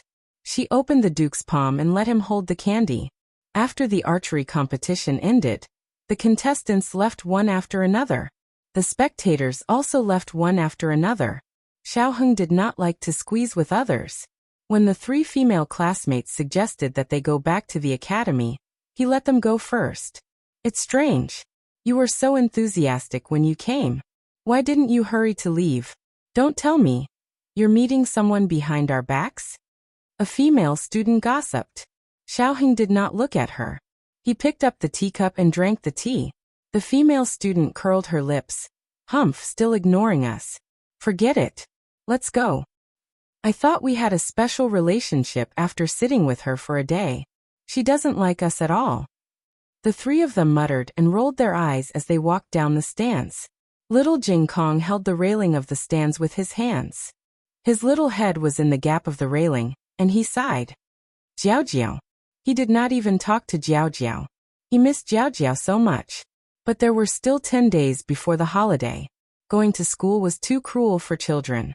When almost all the people left, Xiaoheng stood up.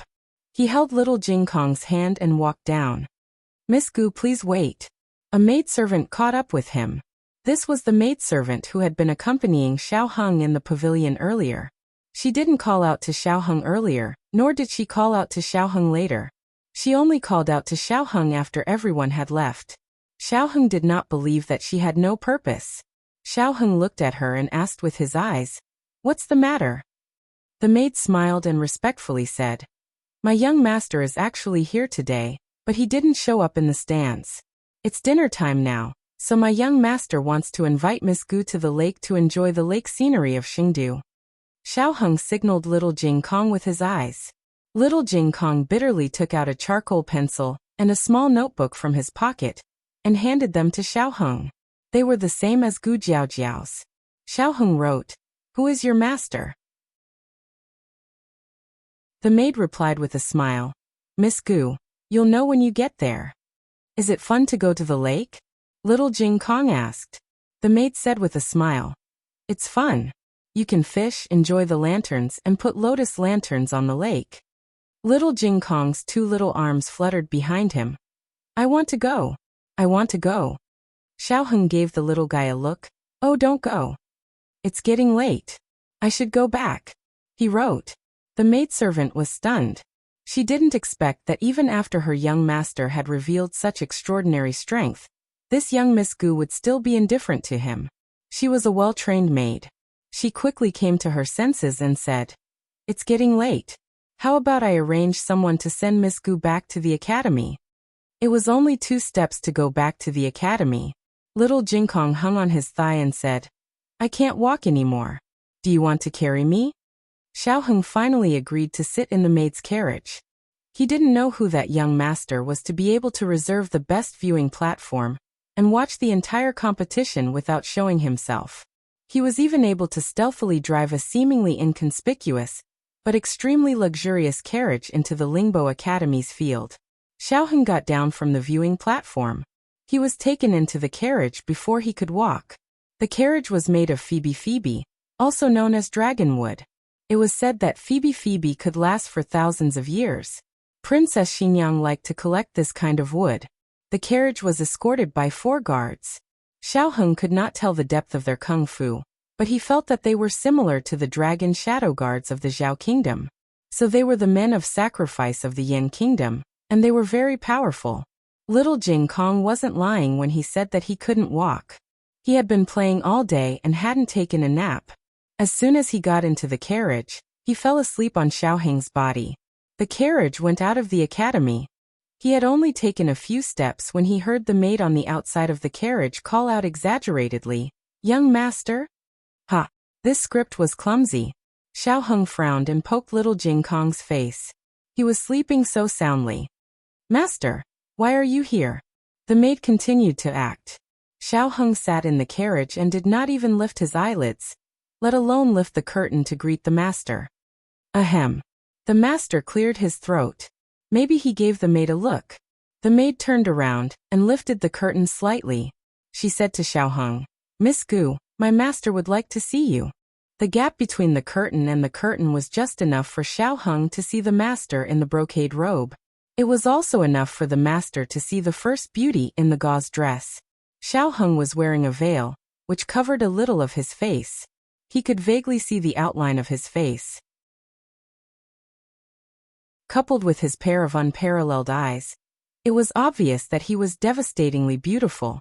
Xiaoheng glanced at the other party indifferently and slammed the curtain down. The maid was so frightened that she knelt on the outside of the carriage. The master in the brocade robe did not get angry. He cupped his hands and smiled. "I was rude. Please forgive me, Miss Gu." Saying this, he stepped aside and gave the coachman a look, allowing the carriage to pass in front of him. The wheels of the carriage started to turn. A guard in brocade robe said, "My Royal Highness, she doesn't know how to appreciate kindness. You've already done so much for her. How dare she give you such a cold shoulder? I heard that she's just a citizen of the lower country." Royal Prince Ming smiled and looked at the departing carriage. He said confidently, "She's a beauty. It's inevitable that she's arrogant and willful. It's okay. I have plenty of patience." Their voices were not loud. An ordinary woman would not be able to hear them. However, Xiaoheng had excellent hearing since she was young. Xiaoheng's brows furrowed. This person was a royal prince? If Gu Jiao was here, she would definitely recognize him as the crown prince, Royal Prince Ming, who had appeared at Tianqiong Academy. "My royal prince." Another guard walked over. "You're back?" Royal Prince Ming asked, "How's Nan Gonglin?" The guard reported in a low voice, "Nan Gonglin's condition is not good." After he returned, he kept saying that the boy from Tianqiong Academy was scheming against him. He asked for your help. Royal Prince Ming said thoughtfully, "Help me get rid of that boy? It's not a difficult task. However, he's Qingchen's classmate. Remember to keep your hands clean. Don't let Qingchen find out." The guard cupped his hands. "Yes, my royal prince." Xiaoheng suddenly knocked on the door. The maid asked, "Miss Gu, what can I do for you?" Xiaoheng took out a pen and paper and wrote, "I have something to say to your master." The maid's eyes lit up.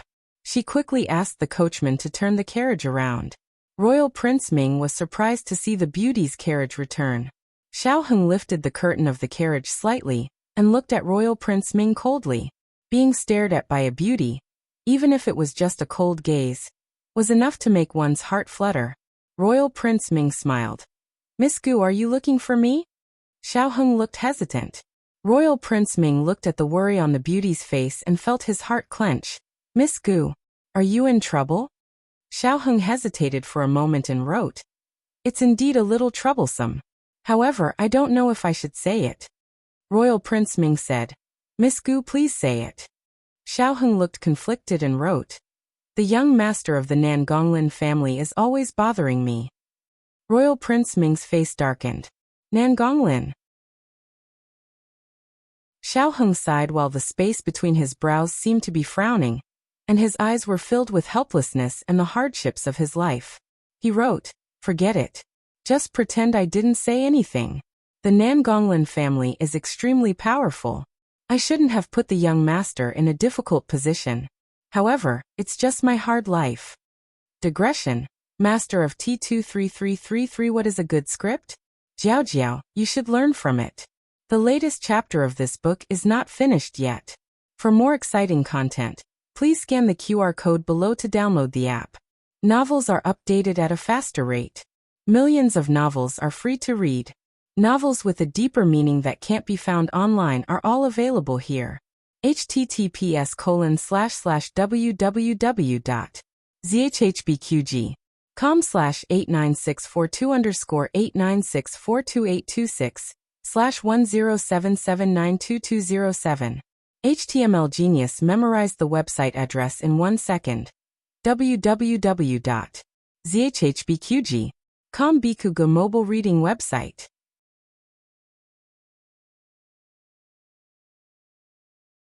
Chapter 652. The latest chapter of this book is not finished yet. For more exciting content, please scan the QR code below to download the app.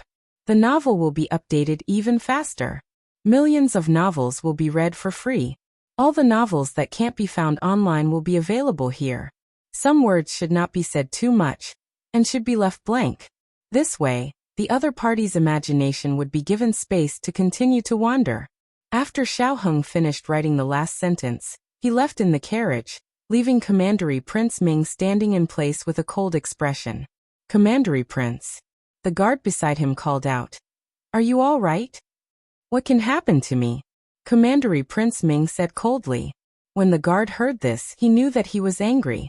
The guard hesitated for a moment and said what he thought. Commandery Prince, what Miss Gu said may not be true. You can't believe everything. The guard did not dare to covet the number 1 beauty of the Kanglin Women's Academy, so he could look at the problem from an objective point of view. Commandery Prince Ming did not think so. He glanced at the guard coldly and said, Do you mean that she is lying to me? The guard said, I just think that it is better to be cautious. Commandery Prince Ming snorted and said, She is just a weak woman from a lower country. She has no one to rely on in Chengdu. Would she dare to slander the Nangong family? Moreover, she is a girl. Would she speak without thinking to slander a man? Would she even disregard her reputation? A woman's reputation was greater than heaven.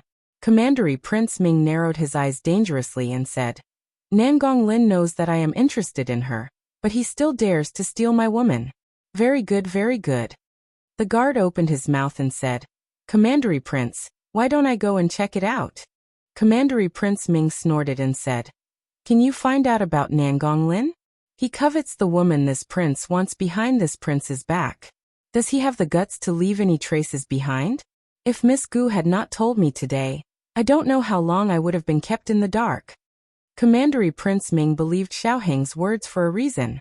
Apart from the 2 points he mentioned, the beauty had no enmity with Nangong Lin. Why would she frame him? This would not benefit her at all. In comparison, it was more likely that Nangong Lin would pester her. Even he, the dignified Duke of the Crown Prince's residence, was smitten by a beauty. Was Nangong Lin's willpower better than him? Or was his vision better than him? How could he not be moved by a beauty? Because of this, Commandery Prince Ming chose to believe in Xiao Heng. The guard had followed Commandery Prince Ming for a long time, and naturally understood his personality. There were some things that Commandery Prince Ming was really clever, but there were also some things that he thought himself to be clever. He didn't waste his breath trying to persuade him any further. Then should I? As he spoke, he made a throat-slitting gesture. Commandery Prince Ming's eyes turned cold, and he said with disgust, "What do you want?" He would take revenge for his own vengeance. What does that have to do with me? The guard cupped his hands. Yes. The carriage stopped outside the gates of the Tsanglan Women's Academy. The maid gently lifted the curtain for Xiaoheng. "Miss Gu has arrived." Xiaoheng got out of the carriage with the sleeping little Jingkong in his arms. There was a hint of playfulness in his eyes. He took out a written note and handed it to her. "Please tell your young master that thank you." Gu Jiao and the others left the inner city. Gu Jiao looked at Mu Chuan and Mu Qingchen strangely and asked, "Why are you two going back to the academy?" Mu Chuan shrugged. "I don't know. I followed fourth brother here." Mu Qingchen paused and said, "I'm moving to the academy." "Oh." Mu Chuan rubbed his sore neck. When he came to his senses, he suddenly opened his eyes and looked at his fourth brother. "Fourth brother, what did you say? You're going to live in the academy?" Mu Qingchen said seriously, "The competition is coming. We'll waste too much time on the road every day. It's better to use it for training. The people of the Wuyue Academy are right. We can't win every match so easily. The reason why we were able to win today was largely because our opponent's skills were uneven. Su Ping's skill level was greatly lowered. As long as there were two members of the royal family in a team, our chances of winning would be reduced by half." Yes, Mu Qingchen is right. Wu Fuzi also urged his horse to walk beside the group of people. He said with great approval, "There are still many powerful academies. Even if they don't have the royal family's Jusho, their power should not be underestimated if they cooperate well with each other. We have to step up our training." "Will the next match be held at the Lingbo Academy?" Gu Jiao asked. "Yes. Other than the Grand Preceptor Hall and the Palace, only the Lingbo Academy's field is perfect. It could be seen from the arrangement of the stands." "How many more days?" Gu Jiao asked again. 7 days. Wu Fuzi said, "There will be other competitions in the next 2 days. If you have time, you can go and watch. But you can't delay your training." "Does that mean I can delay my studies?" Wu Fuzi choked. "You can't say that. You can just do it secretly." In the carriage, Dean Sim pretended to be deaf. At dusk, the group arrived at the academy. Wu Fuzi wanted to analyze today's competition with everyone. Gu Jiao asked Gu Xiaoshen to bring Gu Yan back first. The bowler team gathered at the field. School had already ended, but there were still many students gathered around the field. Everyone had heard that Tianqiong Academy had advanced to the next round, and they were all surprised. Tianqiong Academy had never won any bowler competition. It would be a lie to say that they were extremely disappointed, but it wouldn't be right to say that they didn't care either. When Gu Jiao and the others rode their horses and slowly walked into the field, they were greeted by everyone's gazes. Everyone was mainly shocked and there wasn't any formal ceremony. But that moment of attention made the bowlers feel a long-lost glory. Mu Chuan straightened his back. Cough, cough. All right. You all go over there and wait for me." Wu Fuzi's old face was burning. The martial scholar had never had a chance to display his skills in the literary institute. This was also the first time he returned with glory. He was too excited. He only won the first match, and he already felt this way. He didn't dare to think about the next few matches. Deep breaths. Calm down. Wu Fuzi rode his horse over valiantly. Did our academy really win? We won. We won against the royal family's bowler. If I knew we would win, I would have gone to watch the competition. Me too. Outside the field, the students were all talking at once. They all regretted missing today's competition. How could they have expected their academy to win? They thought that they would be defeated as soon as they went on the field like the previous few times. I heard that many people from Wuyue Academy went. Is our academy the most embarrassing? There isn't even a single person cheering for us? It seems like it. Everyone blushed with shame. Wu Fuzi finished analyzing everyone's performance today and asked them to go back and rest well. They would come back for training tomorrow morning. What's going on today? When Gu Jiao led the horse back to the stable, Mu Qingchen stopped her. Gu Jiao turned around and asked in astonishment, What happened? Nan Gonglin, Mu Qingchen said bluntly. Gu Jiao didn't deliberately hide it. He was hit in the waist and abdomen. Half of his body was paralyzed and he fell off the horse. Mu Qingchen frowned. He took a deep look at Gu Jiao and asked, "Are they here for you?" At that time, Gu Jiao was relatively close to the crowd. Nan Gonglin was on the other side of Gu Jiao. Nan Gonglin questioned Gu Jiao on the spot why she bent over to grab the ball. It was too chaotic at that time. No one understood the strangeness of this sentence. Now that they thought about it, was there any direct relationship between Gu Jiao bending over to grab the ball and Nan Gonglin falling off the horse? He couldn't have been frightened by Gu Jiao's grab of the ball and fell off the horse, right? But if the other party wanted to make Gu Jiao fall off the horse, everything made sense. What happened to you? Gu Jiao asked. Huh. Mu Qingchen was stunned. Bowing, Gu Jiao said. Mu Qingchen understood. It's not what Su Hao said. He didn't swear not to bow anymore, because he had lost to anyone. Su Hao did see him lose to someone, but he was willing to admit defeat. Besides, he was happy to lose to that person. Seeing that he didn't intend to continue, Gu Jiao didn't force him. She led the horse back to the stable and handed it to the servant who took care of the stable. She turned and walked out. Mu Qingchen walked out with her. Just as they were about to say goodbye, Mu Qingchen suddenly spoke again. I once stayed in the manor for a period of time when I was young. That was when his mother left the Su family in a fit of anger after discovering Su Hao's existence. Su Hao was actually a mistress. His mother never knew that his father had a mistress outside. By the time she found out, Su Hao could already walk. It was a situation that even abortion medicine couldn't save. Su Hao was a day older than him. His mother had a difficult labor and only gave birth to him after 3 days. In the first 2 days of her life, his father was accompanying another woman to give birth. In order not to see his father, his mother kept moving. He went to Snow Cloud Villa when he was 9 years old. She was 6 years old when I first saw her, Mu Qingchen recalled. That childhood playmate?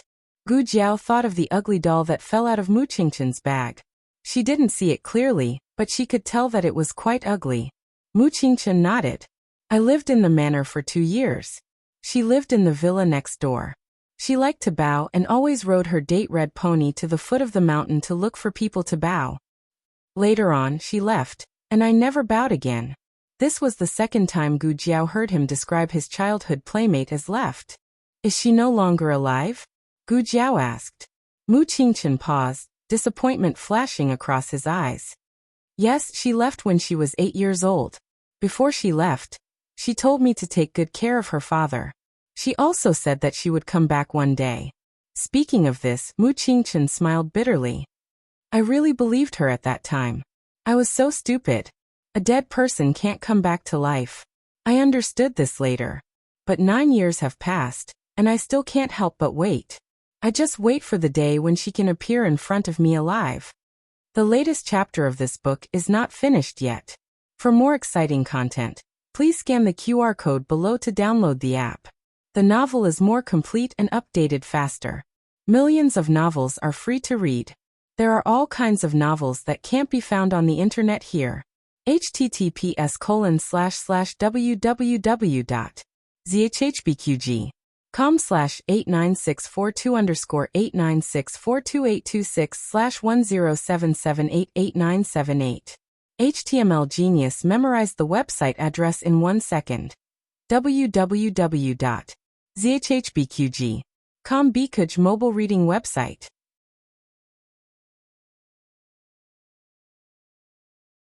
Chapter 653. The latest chapter of this book is not finished yet. For more exciting content, please scan the QR code below to download the app. Novels are updated faster. Millions of novels are free to read. Novels with content that can't be found on the internet are all available here. The weather changed quickly. Before Gu Jiao left the academy, heavy rain poured down. Mu Qingchen accompanied her to the gatehouse to hide from the rain for a while. No one spoke. Gu Jiao had always been a woman of few words. Mu Qingchen didn't say much either. But for some reason he was willing to speak in front of Gu Jiao. But perhaps he recalled the sad past. After he finished talking about his childhood playmate, he didn't say a word until Gu Jiao left. When Gu Jiao returned home, night had completely fallen. The kitchen was filled with the aroma of delicious food. Madame Nan made scallion pancakes. The whole courtyard was filled with crispy fragrance. Gu Xiaoshan had already described the exciting process of the boxing competition to Madame Nan, Master Lu, and Old Master Meng. It was different from the usual practice. The atmosphere on the field was difficult to describe with words. In short, it's very good. My sister is very good. Everyone in the family was very happy. Madame Nan made a table full of delicious dishes. No one ate first. They were all waiting for Gu Jiao to come back. As soon as Gu Jiao entered the house, she saw her family sitting in the central room waiting for her. She looked at everyone and then at the dishes on the table. She didn't say anything like they didn't have to wait for her in the future. Instead, she said, "I'll come back earlier next time." Madame Nan smiled. "It's okay. It was raining heavily just now. You didn't get wet, right?" Gu Jiao shook her head. "No, I hid from the rain at the academy for a while." Madame Nan said gently, "Go wash your hands and eat. The water is here, the water is here." Gu Xiaoshan ran into the house with a basin of water. Gu Jiao washed her hands. "I'll go and see Yan first." Madame Nan smiled. "Okay." Gu Yan was exhausted after a whole day of watching the competition. He fell asleep as soon as he got home. Gu Jiao touched his forehead and checked his pulse. After confirming that there was no major deterioration, she got up and walked out. In the central room, Mistress Nan said to Gu Jiao, "I've pickled some radishes. Next time you go to the inner city, bring them to Lulang and Jingkong. I put vegetable oil in them, so they can be eaten in Jingkong too." Gu Jiao said, "Many thanks to Nan Shirnyang." After dinner, Gu Jiao washed up and went back to her room to rest. Not only was Gu Yan exhausted, but she was also a little tired. Not long after, she fell into a deep sleep. That night, she fell asleep again. However, it was neither a large mansion nor a bustling street. Instead, it was at the back of a mountain range. She saw the young High Duke again. In fact, she could only see his back, but she recognized him. He wasn't alone. He was holding the hand of a little girl in plain clothes. The little girl was holding a red pony in her hand. In front of the two of them were more than 10 graves. On each grave stood a wordless monument. The sky was gray, and the cold wind whistled around them. The young duke said, "Inin, come and kowtow to your grandfather and uncles. When you were born, they all held you. Your name was given by your first uncle. They all loved you very much. Why are there no names on the monument?" The little girl pointed at the wordless monument on the grave. The young duke said, "Because they can't write their names." The little girl asked, "Why? Did you lose their names?" The young duke said in a daze, "Yes, their names are lost." "Inin, when you grow up, can you find the names of grandfather and uncles?" The little girl said, "Okay, when I find them, I'll carve their names on the monument." The young duke looked into the distance. "Yes, carve their names on the monument. One day, the world will know that the people buried here are the sons of Xianyuan, who protected the Yan dynasty." Gu Jiao woke up in the middle of the night. The dream faded again, but this time she remembered more things than last time. In addition to the duke, there were more than 10 graves with wordless monuments. Gu Jiao was puzzled. The appearance of the graves was strange, and so was the appearance of the duke. She just saw him in the day, and then dreamed of him at night. It couldn't be that she had set her sights on a good-looking man, could it? Gu Jiao scratched her eyebrows. "Am I cuckolding my husband?" In the duke's mansion, the lights were bright, and the servants were busy. Second Madam was sweating profusely from managing everything inside and outside. "Is the medicine that Miss Mu asked you to boil ready? Is the porridge for the second master ready? Give me the paper money, I'll burn it myself." The duke was sick and had a high fever that didn't subside. The entire duke's residence was in a complete mess. Even though Muru Xian was treating the duke, the second madam still secretly burned some paper money for her ancestors to pray for her eldest brother's safety. The second master was like a frightened quail standing in front of his eldest brother's door. He did not know whether to enter or leave. Speaking of which, It was his eldest brother's fault that he fell sick. On the way back to the mansion, they met the courtesans parading the streets. He looked at them a few more times, which delayed the time to return to the mansion. As a result, there was a rainstorm. The carriage was drenched, and he and his eldest brother were drenched. His martial arts body could withstand it, but his eldest brother was in trouble. The second madam came back after burning the paper money. She glared at her husband. "It's all your fault." The second master said embarrassedly, "It's my fault, it's my fault." He really did not expect it to rain. If he knew earlier, he would not even look at the courtesans taking a bath, let alone the courtesans parading the streets. The second madam was angry at him, but she could not help but feel sorry for him. She said bitterly, "The porridge is ready. Eat some before coming back." The second master sighed. "I can't eat. I'll stay here and wait. I'll leave when eldest brother is fine." The second madam said, "It's useless for you to stay here. You won't be able to help Lady Mu." The second master thought for a while. "Then, I'll go kowtow to the ancestors." He turned around and left. The second madam looked at his back and helplessly shook her head. Inside the room, Muru Xian was treating the duke. Sure, Yi did not like outsiders watching her treat a patient. Other than her, there was only a personal maid she brought from Qin country in the room. The maid knew a little about medicine, so she was her assistant, acting as a medicine boy.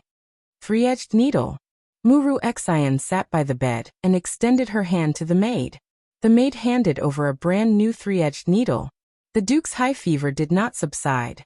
Muru Xian used the three-edged needle to pierce the China duke's de Jouet point and let out a few drops of blood. After that, she treated the duke's wound and turned him over to lie down. "Hurry up with the medicine. I already urged them, but they said it would be done soon." Muru Xian did not say anything else.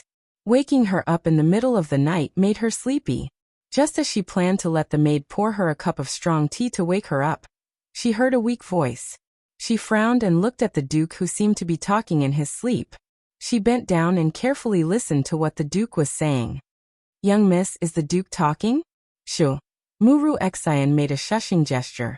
After listening for a while, she sat up and said to the maid, "He seems to be calling a name, Inin." Muru Xian hesitated for a while before she took the duke's pulse again and checked the temperature of his palm. Her finger was just about to touch his palm when the duke grabbed it out of reflex. "Young miss." The maid was startled. The duke called out that name. "Inin. Inin. The medicine is ready." The second madam personally walked over with the medicine. Just as she pushed the door open and entered the room, she saw her eldest brother grabbing Muru Xian. She paused in her steps. "Second madam." Muru Xian calmly greeted her, and then pulled her hand out of his grasp. To be more precise, it was more like the duke had taken the initiative to let go of her hand. He seemed to know that he had grabbed the wrong person, but the second madam was unable to see through these subtle movements. The second madam was stunned for a while before she walked forward with the medicine bowl. "The duke's condition, how is it?" "I have already performed acupuncture on the duke. Let's wait and see," Muru Xian said. "Ah." The second madam pursed her lips and couldn't help but look at the duke's hand. Muru Xian explained, "I was taking the duke's pulse just now." The maid hurriedly explained to Muru Xian, "It was the duke who grabbed my young miss. The duke kept pulling my young miss' hand and calling, 'Inin.' Who is Inin? Don't mistake my young miss for someone else." "Shut up," Muru Xian said coldly. The maid shut her mouth. The second madam looked at the duke before looking at Muru Xian. She said in disbelief, "Did the duke really call you Inin?" Muru Xian frowned and nodded. From her point of view, it was indeed so. There was only her and the maid in the room, and the duke only grabbed her to call Inin. "Put the medicine here first. I will go out for a while." After saying that, the second madam lifted her skirt and rushed to the small ancestral hall of the duke's estate. Second Master Jing was kneeling on the ground and sincerely kowtowing to the old ancestors. "Don't kowtow, don't kowtow. I have something to discuss with you." The second madam dragged Second Master Jing out. "What is it?" Second Master Jing looked at her in confusion. The second madam's eyes brightened as she said, "Eldest brother spoke." Second Master Jing was very calm. "Didn't I tell you earlier that eldest brother knows how to call Enin?" The second madam said, "It's not that. Eldest brother just grabbed Miss Mu's hand and called Enin. He mistook Miss Mu for Enin." Second Master Jing waved his hand. "How is that possible? How many years has Enin been gone? Of course I know Enin isn't here anymore. But didn't eldest brother break this place?" The second madam pointed at her own head. "Perhaps he doesn't even remember." Second Master Jing shook his head decisively. "No, eldest brother won't forget." The second madam said, All right. I will treat it as eldest brother remembering. Let me ask you, did eldest brother's condition improve after Miss Mu came to our estate? Did eldest brother call Enin after Miss Mu saw him that day?" Second Master Jing kept recalling. "It seems that's right. Just now, eldest brother grabbed her and called her Enin." The second madam emphasized this matter again. "What do you want to say?" Second Master Jing asked. The second madam smiled mysteriously. "I want to say that eldest brother wants a daughter. Miss Mu and Enin are about the same age. If eldest brother really likes her, he can take her as his daughter." This. Second Master Jing hesitated. The second madam said, "Let Miss Mu call you father. Perhaps that will wake eldest brother up." Second Master Jing frowned. "Wait, didn't you say you didn't believe in talking to eldest brother? When Mu Qingchen's classmate suggested it, you treated him as a quack and chased him out." The second madam said angrily, "Can't I believe it now?" Second Master Jing raised his brows. "Oh, then his 500 taels of medical fee wasn't in vain." The second madam respected the Duke's heart. Ever since she married into the Duke's estate, she hadn't been bullied or punished. If her maternal family encountered any problems, she didn't need to personally say anything. Eldest brother would take the initiative to ask second master to compensate her maternal family. She really hoped that eldest brother would wake up. But that girl might not be willing. Second Master Jing said. The second madam smiled. "I will go and sound her out first." Soon, the second madam went to the Duke's room and called Muru Xian to the courtyard. She softly explained Enin's identity to her. "She is my eldest brother's daughter." Muru Xian nodded. "I see." The second madam smiled. "You're about the same age as my eldest brother's daughter. You've been by my eldest brother's side these past few days. It must have made him think of his daughter. The Duke's family's daughter has a high status. Ru Xian doesn't dare to compare herself to her. No matter how arrogant Muru Xian was, she wouldn't compare herself to the daughter of an aristocratic family." "You haven't asked about Miss Mu's mother?" the second madam asked. Muru Xian said gloomily. "My parents passed away early. It was my master who raised me. She really has a hard life." The second madam held her hand and patted it lightly. "If Enin was still alive, she would be about your age." After the second madam left, a maid asked Muru Xian, "Young mistress, what does the second madam mean?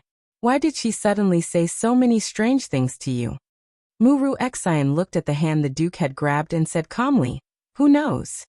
The next day, a piece of news spread like wildfire in the Duke's estate. A few maids gathered in the garden to do some sweeping. The first maid said, "Have you heard? The Duke wants to adopt Miss Mu as his daughter." The second maid said, "Who did you hear it from?" The first maid said, "Don't worry about what I heard. Just tell me if you believe it or not." The second maid said, "I don't believe it." The third maid came over. "It's true. I heard it." The Duke held Miss Mu's hand and called out his daughter's name. The fourth maid also came over. "The Duke is awake?" The first maid said, "He only wakes up when Miss Mu is with him."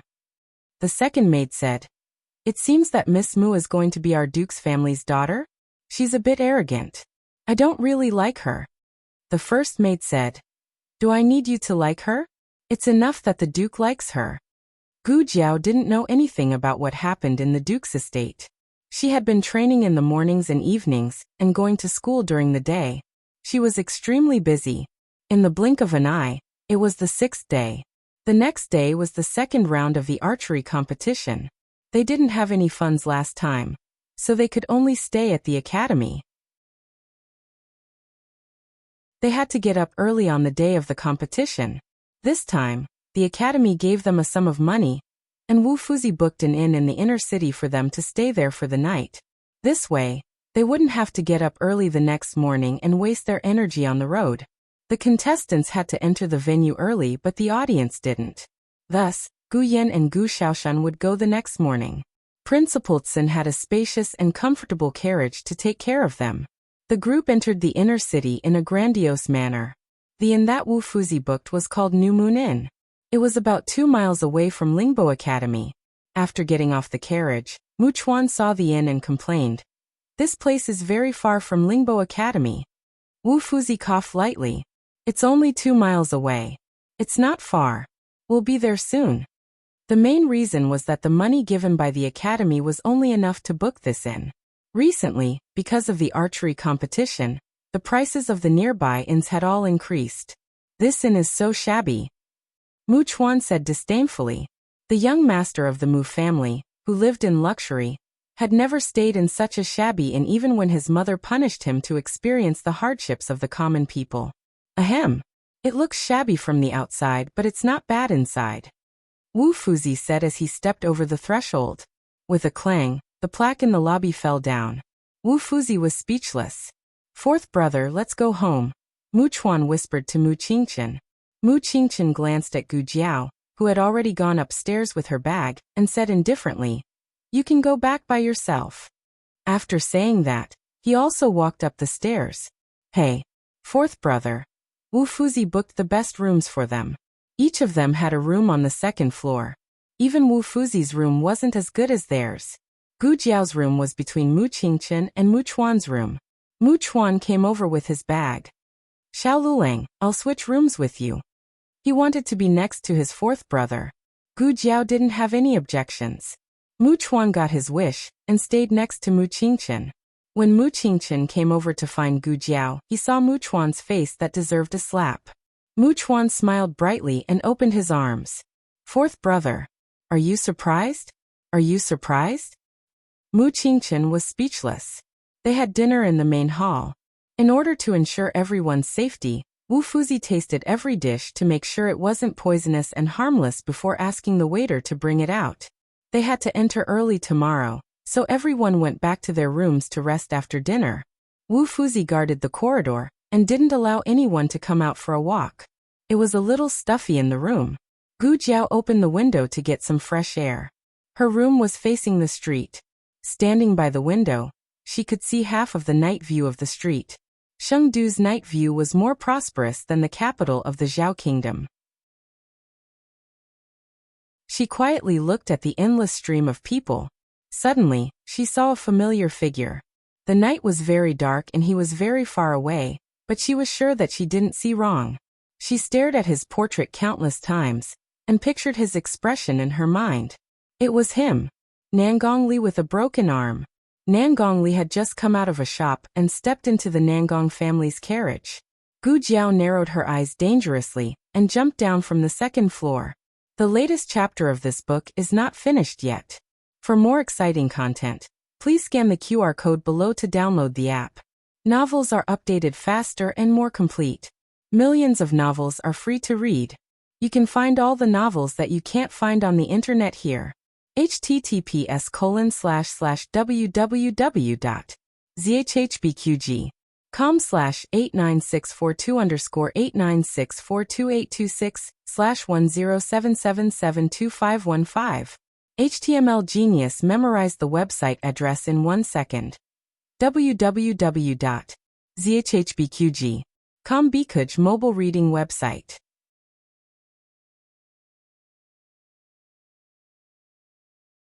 Chapter 654. The latest chapter of this book is not finished yet. For more exciting content, please scan the QR code below to download the app. Novels are updated faster. Millions of novels are free to read. Novels with content that can't be found online are all available here. Right now, the night market was bustling. There were too many people and carriages on the street. so Nangong Li's carriage wasn't moving fast. This made it easier for Gu Jiao to follow him. Nangong Li had lost an arm and was seriously injured. It was said that he was about to die, but it looked like he was living well. Then, how did the rumor that he was about to die come about? What was the motive? Gu Jiao guessed that Nangong Li had failed his mission to assassinate Xiao Heng. In order to reduce his punishment, he pretended to be seriously injured. Who was the person who gave him this mission? Was it the head of the Nangong family, or someone else? No matter what, Nangong Li wasn't innocent. Nangong Li's carriage first walked on the long street for a while, then turned right into a small alley. After passing through the alley, there was another relatively quiet street. This street mostly sold antiques and paintings. It wasn't as lively as the long street with the brothels and lanterns. But because there weren't many people, it increased the chances of Gu Jiao being exposed. Gu Jiao had no choice but to walk more lightly. Nangong Li's carriage stopped in front of an antique shop. The driver put down the footstool and helped Nangong Li down. Gu Jiao was hiding behind a pillar diagonally across the street. Earlier on the second floor, it was too far and she couldn't see clearly. Now that she was closer, the light from the lanterns shone on Nangong Li's face. Gu Jiao found that Nangong Li's injury wasn't optimistic. His face was very pale, and his steps weren't as steady as they were in the country of Zhao. It seemed that Chang Jing's sword didn't just cut off his arm, it also damaged his foundation. It was impossible for him to recover. After Nangong Li entered the shop, Gu Jiao also arrived near the shop. She hesitated whether to go in directly or secretly climb up to the roof. She had seen Nangong Li before.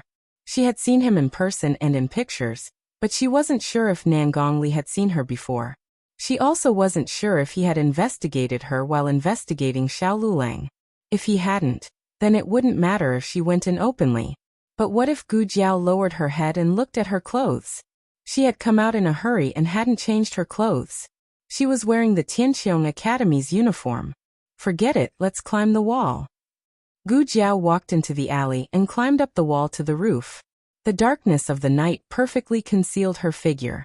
She followed Nangong Li's voice and gently lifted a tile. Nangong Li sat on the main seat. Opposite him stood a man in his 50s dressed like a merchant. He looked like the shopkeeper of this shop. Gu Jiao was now at the 10th level of Yan Kingdom, so there was naturally no situation where she could not understand their conversation. She heard Nangong Li ask, "How's the situation over there?" The shopkeeper sighed. His Highness was very angry. He asked why he couldn't even handle such a small matter. Nangong Li said, "This is no small matter. One of my arms is gone." The shopkeeper hurriedly said, "General, you have worked hard and made great contributions. His Highness also said that General should recuperate well." I'm afraid that if I wasn't so badly injured, His Highness would punish me, right?" His Highness was also angry. How could His Highness not understand your loyalty to His Highness? When Gu Jiao heard this, she more or less understood what was going on. The small matter that Nangong Li was talking about should be the assassination of Xiao Heng. However, this matter didn't seem to be the Nangong family's idea. There was also a highness behind it. Only the Great Yin royal family could be called a highness. Why did the Great Yin royal family want Xiao Heng's life? Was Xiao Heng related to the Great Yin royal family? Nangong Li said impatiently, "Okay, let's not talk about this. How's the investigation going?" At present, it seemed that this shopkeeper had 3 identities. The first was the shopkeeper of this shop. The second was the informant of that highness. The third was Nangong Li's confidant. The shopkeeper said, "A few years ago, the young master of the Dark Knight sect left home in a fit of pique with the old master. After that, there was no news of him. Those elders of the Dark Knight sect who went to the Zhao country should have gone to look for the young master. Who would have thought that they didn't meet the young master, but happened to save you?" Nangong Li frowned and said, "I was unconscious at that time and couldn't tell them that the one who hurt me was the young master of the Dark Knight sect. When I woke up in the Nangong family, they had already left." "Wait, wasn't it Chang Jing who hurt you? How did you become the young master of the Dark Knight sect?" What was the Dark Knight sect? Gu Jiao was confused. The shopkeeper hesitated and said, "Then, General, Are you going to tell the Dark Knight sect about the young master? Nan Gongli snorted coldly. So what if I tell them? Will they be able to kill their young sect master to avenge me? The young master hurt me, but their protector also saved me. According to the old master's nature of protecting his children, he will definitely say that the merits offset the faults. He won't put justice before family. The shopkeeper sighed and said, The old master had a son at an old age. You don't know how much he cherishes this son. Naturally, he can't bear to punish him. Nan Gongli said coldly, But I can't let it go. The shopkeeper's face changed slightly. General, are you going to? Nan Gongli didn't continue. I have my own arrangements for this matter. Pay more attention to His Highness. Although I'm injured, I still have the military power in my hands. I'm still useful to His Highness. The shopkeeper smiled and said, The Nangong family is now the most powerful family in the military power. His Highness thinks highly of you. When you recover, we'll send someone to kill that boy. I know. Nan Gongli stood up lightly and accidentally pulled the wound on his broken arm. He gasped in pain and subconsciously raised his left hand to support himself. However, he accidentally knocked down a calligraphy and painting on the cabinet. The calligraphy and painting spread out on the ground. Gu Jiao took a closer look. It was a portrait of Xiao Heng. To be exact, it was a portrait of the #1 beauty of Tsonglan Academy. The beauty in the portrait was wearing plain silk and a translucent veil. She was indescribably beautiful. Nan Gongli had kidnapped Xiao Heng before and recognized Xiao Heng's face. Gu Jiao frowned slightly and clenched the silver needle in her hand. The shopkeeper bowed and rolled up the portrait. He said embarrassedly, It's a portrait of the beauty of the 6 countries. She's the new beauty of Tsonglan Academy. Nan Gongli wasn't interested and left without looking back. Gu Jiao took back the silver needle. Through the conversation just now, Gu Jiao confirmed 2 things. First, the great Yin imperial family wanted Xiao Heng's life. Second, her sweetheart Chang Jing was the young master of the Dark Knight sect. Did Marquis Xianping know that he kidnapped the precious son of the Dark Knight sect's master? If the master of the Dark Knight sect knew, he would probably chop him with a knife. After Nan Gongli left, Gu Jiao slowly put the tile back and jumped down. Nan Gongli originally only brought a coachman who knew martial arts, so it wasn't too difficult for Gu Jiao to follow him. However, after they left the pawn shop, a group of people suddenly came to pick up Nan Gongli. Gu Jiao hesitated for a moment, and decided to stop here today, since she knew that this pawn shop was Nan Gongli's stronghold. As long as she kept an eye on it, she would meet Nan Gongli again in the future. However, her plan couldn't keep up with the changes. Xiao Heng and little Jing Kong appeared nearby. Little Jing Kong was a little taller, and his original clothes were too short. Xiao Heng brought him here to customize his clothes. Coincidentally, the embroidery building was right opposite the pawn shop. Nan Gongli and Xiao Heng's carriages stopped at the side of the road. Little Jing Kong stuck his little head out of the window and looked around curiously. When Gu Jiao saw him, she was basically sure that Xiao Heng was also in the carriage. At this time, Nan Gongli also came to the street. As long as Xiao Heng got off the carriage, Nan Gongli would be able to see him. The curtain of the carriage was lifted. A jade-like slender hand reached out from the carriage. As if there was some kind of invisible attraction, Nan Gongli subconsciously looked at the carriage opposite. Little Jing Kong jumped down first. He was so tan that he looked like a little black egg. He blended into the night and didn't show his appearance. However, Xiao Heng was too eye-catching. Just as Xiao Heng bowed and walked out of the carriage, Gu Jiao suddenly picked up a small stone beside her feet and threw it at Nan Gongli. With a bang, a big bump appeared on Nan Gongli's head. The guards around Nan Gongli and the carriage surrounded him. Protect the general, one of the guards said. With this distraction, Xiao Heng successfully entered the embroidery building. Nan Gongli glanced at the carriage but didn't see anything. At this time, his attention was no longer on the carriage that made him feel uneasy. His whereabouts were exposed. He covered the bump on his head and shouted, "Chase after them." Yes. 8 guards rushed forward and chased in the direction where the stone was thrown. Gu Jiao was still wearing the clothes of Tianqiong Academy. It was really not a good time to fight. She quickly retreated. The other party chased after her relentlessly and divided into 3 groups to surround her. Just as she passed by a small alley, a bony hand suddenly reached over, covered her mouth, and pulled her over. Because the force was too strong, she bumped into the other party's arms. She shook one of her arms and a silver needle fell into her hand. "It's me." A familiar voice sounded in her ears. Gu Jiao pulled back her hand and turned to look at him. Mu Qingchen looked around and confirmed that Gu Jiao recognized him.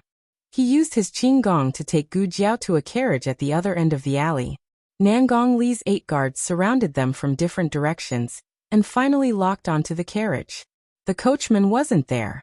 The guards exchanged vigilant looks with each other. One of them asked, "Who's in the carriage? Come out." Mu Qingchen looked at Gu Jiao beside him and signaled her to open the secret compartment under the seat.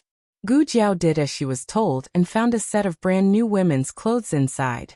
From the style, it seemed to be Su Shui's. "If you don't come out, we'll take action," the guard said coldly. Gu Jiao put on Su Shui's clothes. To be honest, it was a little small, but it was barely enough to cover Tianqiong Academy's uniform. Mu Qingchen's original intention was to let Gu Jiao put it on directly. He didn't know that the person beside him was a woman, so naturally, he didn't think it was inconvenient for her to change. However, seeing Gu Jiao so stubbornly put it on, he didn't suspect anything. He just thought that Gu Jiao misunderstood his intention. He lifted the curtain a little to cover Gu Jiao, and only revealed himself. Not everyone had seen young Master Qingchen before, but his clothes were extraordinary, and he had an aristocratic aura. The guards were all stunned. Mu Qingchen revealed his identity. "I'm Mu Qingchen. Who are you?" "Oh, it's young Master Qingchen." The guard who had been clamoring before saluted. "Excuse me." Young Master Qingchen was famous in Chengdu. Some people might not have seen him, but they would have heard of him. Mu Qingchen turned the tables. "Answer me. Who are you?" "Oui. The guard hesitated. Nangongli was traveling in secret, and none of the guards were wearing the Nangong family's uniform. Naturally, the guard didn't dare to take the initiative to reveal Nangong Li's identity. "They're my men." Nangong Li's voice suddenly came from the other end of the alley. His carriage slowly drove over, and the guards made way for him. The carriage stopped 10 steps away, and the coachman opened the curtain for Nangong Li. Nangong Li sat in the carriage and looked at Mu Qingchen with dignity. That was if one ignored the big bump on his head. "Young Master Mu, long time no see." Mu Qingchen politely greeted him. "So it's General Nangong. I heard that General Nangong was seriously injured, but it seems that you've recovered well." It was a lie. His face was pale, and it was obvious that he was enduring great pain all the time. Nangong Li didn't beat around the bush. He said bluntly, "I'm chasing an assassin, but I lost track of him when I came here." "Did young Master Qingchen see him?" "No." Mu Qingchen said without a change in expression. Nangong Li took a deep look at Mu Qingchen. "There seems to be another person in young Master Mu's carriage?" Nangong Li was an expert, so it wasn't difficult for him to hear another breath in the carriage. Mu Qingchen said, "It's my third sister. She caught a cold and ran to the inn to see me. I was about to send her back home." "Oh." Nangong Li was skeptical. Mu Qingchen lifted the curtain a little, revealing Gu Jiao. Gu Jiao loosened her hair and used a hairband to tie it behind her head. She also wore a veil to cover the birthmark on her face, only revealing a pair of calm eyes. Mu Qingchen said to Gu Jiao, "It's General Nangong." He was implying that Gu Jiao should bow to Nangong Li. But why would Gu Jiao bow to such a person? Gu Jiao looked at Nangong Li and asked in her female voice, "What's the matter, General Nangong?" Her tone was a bit arrogant. Mu Qingchen almost choked. Nangong Li had been observing Gu Jiao, so he didn't notice Mu Qingchen's surprise. The Su family's status was higher than the Nangong family's. Although Nangong Li was unhappy, he didn't suspect anything. In the end, he didn't see any flaws and left with his guards. After they left, Mu Qingchen looked at Gu Jiao as if he had seen a ghost. You just, oh." Gu Jiao changed back to her teenage voice and said without any guilt, "I like to listen to operas. I learned a little." Hearing the familiar teenage voice, Mu Qingchen breathed a sigh of relief. For a moment, he almost thought that his classmate was a girl. Mu Qingchen looked at her bright eyes and realized that his heart was beating a little fast. He calmed down and said, You shouldn't dress like this in the future. It'll make people misunderstand. And don't use that voice again. Gu Jiao said, You asked me to change. Mu Qingchen choked. Gu Jiao was wearing a veil, and her long hair was loose. Her cold and beautiful eyes were infinitely enlarged in his eyes. Mu Qingchen didn't dare to look at her anymore. He quickly changed the topic and asked, Why did General Nangong say that you were an assassin? Did you really assassinate him? Gu Jiao said, No, I just threw a stone at him. Mu Qingchen was puzzled. Why?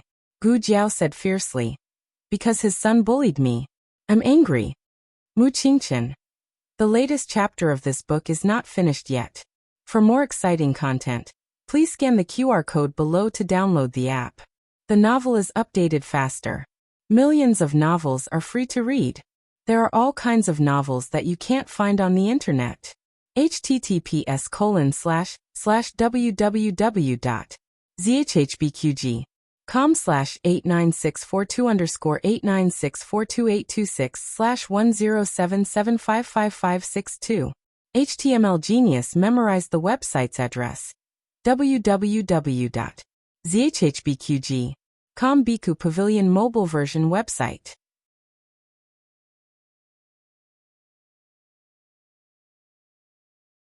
Chapter 655. The latest chapter of this book is not finished yet.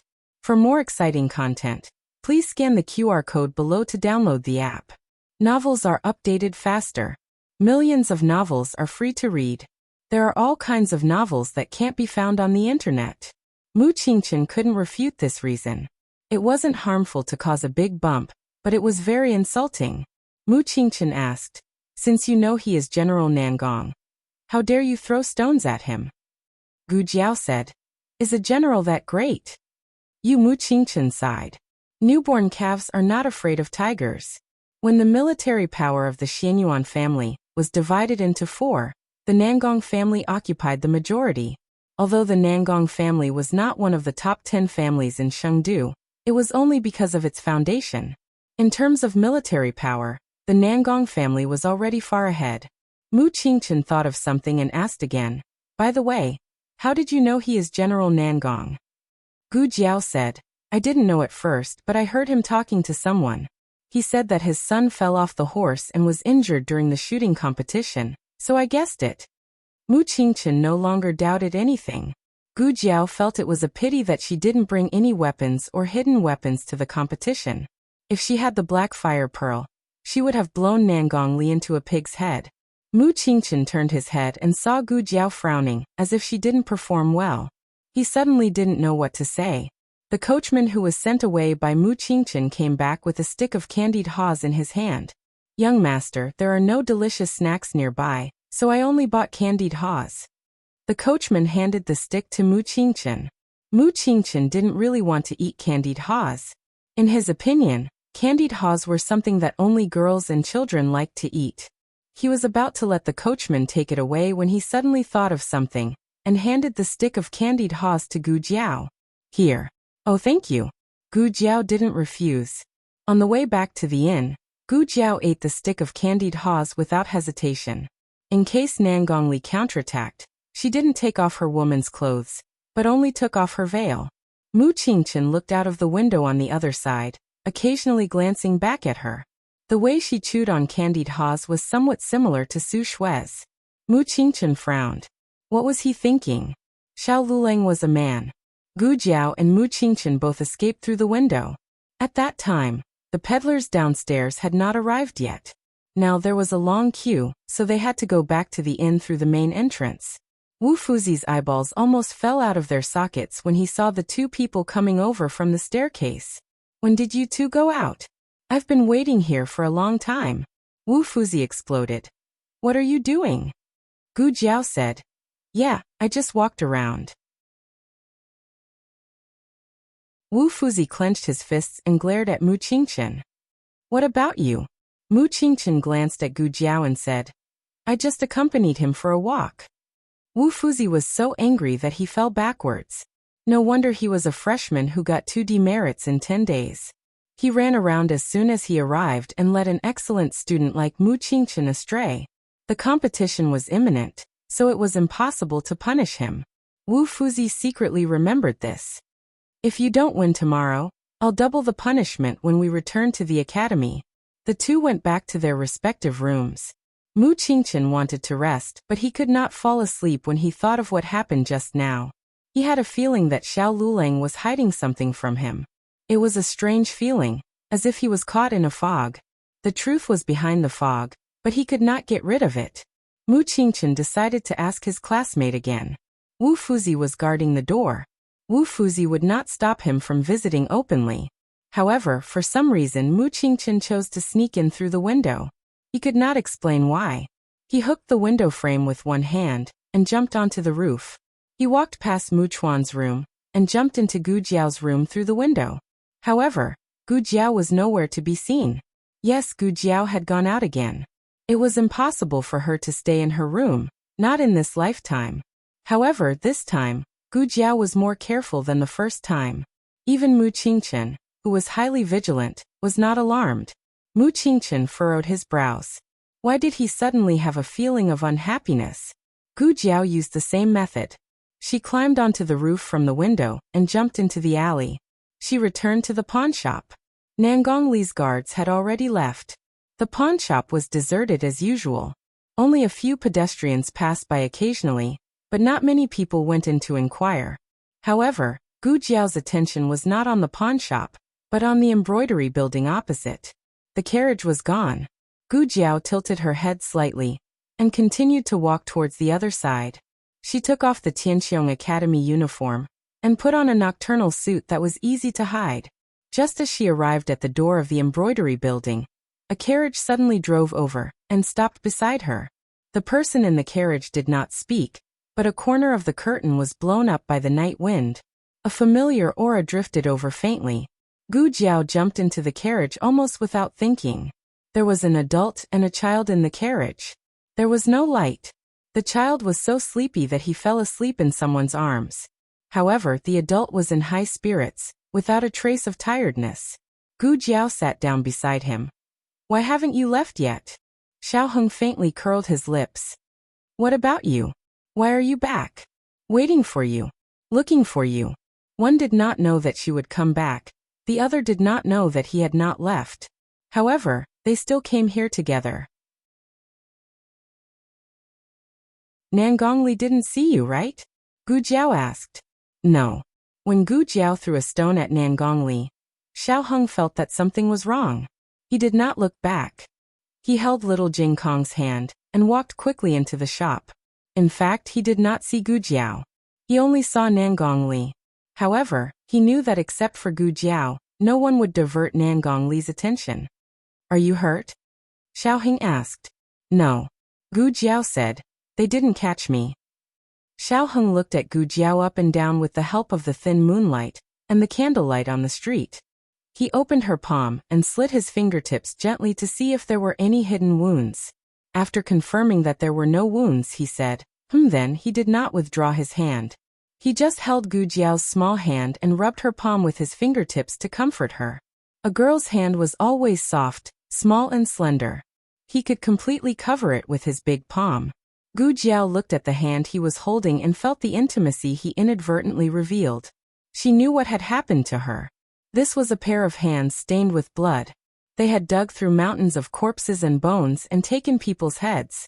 His hand was clean. It was so clean that Gu Jiao did not even want to let a speck of dust touch it. At this moment, this clean hand clasped hers tightly, as if he wanted to pull her out of the sea of corpses and blood.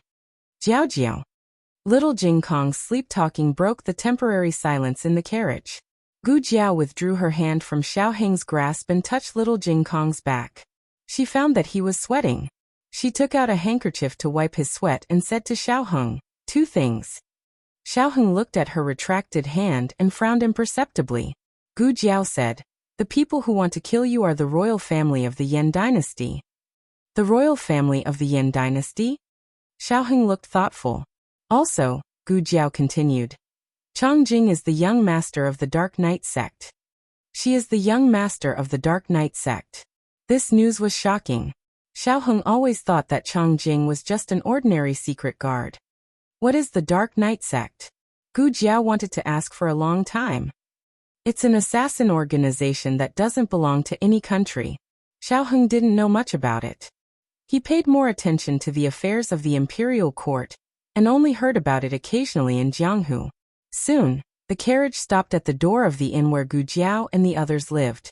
In fact, Gu Jiao did not say where she lived after getting on the carriage. However, if a person really wanted to know, he or she could find out about Tianqiong Academy by any means possible. Therefore, there was no such thing as being powerless in this world. It was just a matter of whether you put your heart into it or not. In the past, it was Gu Jiao who sent Xiaoheng. When they were in the countryside, she walked dozens of miles to send him to the town to study. After they came to the capital, she always sent him to the Imperial College and Hanlin Academy. Gu Jiao was not used to being suddenly sent back by Xiaoheng. She pulled her little ears and said, "Then I'm leaving." Xiaoheng gently tugged at her sleeve and said, "You're leaving just like that?" Gu Jiao, who could kill a cow with a hammer, was pulled by someone's slender fingers. She looked over in confusion and said, Xiaoheng raised his head. The moonlight fell on his handsome jade-like face. The corners of his lips curled up slightly. "Aren't there two things? What's the other thing?" Gu Jiao said seriously. "The mastermind behind this is the great Yan royal family. Chongjing is the young master of the Dark Knight sect. These are two things." Xiaoheng looked at her with a faint smile and said, "These are all information. Telling them information can only be considered one thing." Could he be so serious about words? Xiaoheng's fingertips slid down her sleeve and grabbed her slightly cold fingers. He gently hooked them and stood up. The carriage was not very high, so he could only bend down. He held Gu Jiao's hand with one hand, and supported himself with the other by Gu Jiao's side. He pressed down on Gu Jiao. His unique aura suddenly enveloped Gu Jiao. A ray of moonlight shone through the gap in the curtains and shone on his eyes. She used to think that Jing Kong was an eyelash demon. Now that she looked at it carefully, she realized that Xiaoheng was one too. Gu Jiao was stunned again. Xiaoheng was angry and amused at the same time. He had mustered up so much courage to do such a shameless thing. But she only cared about admiring his face. Gu Jiao sat in the carriage and stared at him without blinking. Xiaoheng raised the hand that was playing with her fingertips and gently pinched her chin. He asked in a hoarse voice, "Did you remember the other thing?" After his voice had completely changed, Xiaoheng's voice became more and more pleasant. It was young, clean, and had the attractive charm of a mature man. Gu Jiao's little soul was hooked away. Xiaoheng laughed softly and lowered his body. "Gu Jiao, remember, this is only the second thing." With that, he tilted his head slightly and kissed her lips in the carriage. The next day, the people from Tianqiong Academy rode their horses to Lingbo Academy after breakfast at the inn. The archery field was already surrounded by people who had come to watch the competition. The seats in the stands were basically all reserved. What was different was that Gu Jiao actually found a small area of blue and white among the colorful uniforms. Were the students from Tianqiong Academy coming to watch the competition? There weren't many people, only a dozen or so. They seemed especially weak among the hundreds of people in the academy. Wu Fuzi was very excited. "It's our academy's students. Our academy students are also here." After so many matches, this was the first time someone from his own team was watching. Wu Fuzi was so happy that tears almost came out of his eyes. Zhong Ding and Zhou Tong waved at them. Gu Jiao and Mu Qingchen had already urged their horses to go to the pavilion. Mu Chuan waved at them enthusiastically. Zhao Wei had a stomachache last time and didn't go on stage. This time he was extra careful. His archery skills were better than Mu Chuan's. If he went on stage, Mu Chuan could only be a substitute. Fortunately, Mu Chuan didn't have any objections. After drawing lots, Wu Fuzi said, "We're in the third round again." Mu Chuan hurriedly said, "The third round is good. I didn't wake up in the first round, and the following rounds were too hot." Wu Fuzi agreed. Yes, the third round is the best round in the morning. We were lucky twice in a row. Only Gu Jiao frowned. She seemed to be dissatisfied. What's wrong? Mu Qingchen asked. Nothing. Before Xiao Heng left last night, he told her that he was going to investigate something this morning. Mu Qingchen glanced at Gu Jiao and his eyes fell on her neck. Don't you turn off the mosquito net when you sleep? Yes. Gu Jiao pulled her collar without changing her expression. Mu Chuan continued to ask Wu Fuzi, which academy will we be fighting against? Wu Fuzi said, Pingyang Academy. The competition lasted for 2 days, and Pingyang Academy was on the second day. They didn't see Pingyang Academy's performance, but they were able to make it to the second round. Gu Jiao saw that Mu Qingchen pursed his thin lips and didn't say a word. She asked, What's wrong? Is this academy difficult to fight against? Mu Qingchen thought for a moment and said, Pingyang Academy is one of the few academies that is good at both civil and martial arts. Their fencing teacher used to be the best fencer in the royal family. Su Ping was taught by him. After he was injured, he couldn't fencer anymore, so he went to the academy to become a teacher. As he spoke, he paused for a moment before adding, Their overall level is very high, and their coordination is excellent. No fencer in Pingyang Academy could be as good as Su Ping, but the basic strength of a team was often determined by the weakest one, not the strongest one. Su Ping was good, but Nangong Lin and the other two couldn't keep up with his pace. He couldn't lead the three of them by himself. Mu Chuan said bitterly, Fourth brother, I've never heard you praise anyone, but you just praised them twice. Do you mean we're going to lose? Yuan Xiao said, Don't belittle yourself before you even fight. Zhao Wei said, I agree. Mu Chuan muttered, Is this a matter of agreement or not? It's a matter of losing miserably. Gu Jiao asked casually while wrapping the bandage around her wrist, By the way, what's the reward for winning the fencer competition? You don't know? Mu Qingchen looked at her strangely. I don't know. No one had told her. Mu Qingchen frowned and looked away. I thought you were going for the reward. If you get third place, you can have a piece of inner city talisman.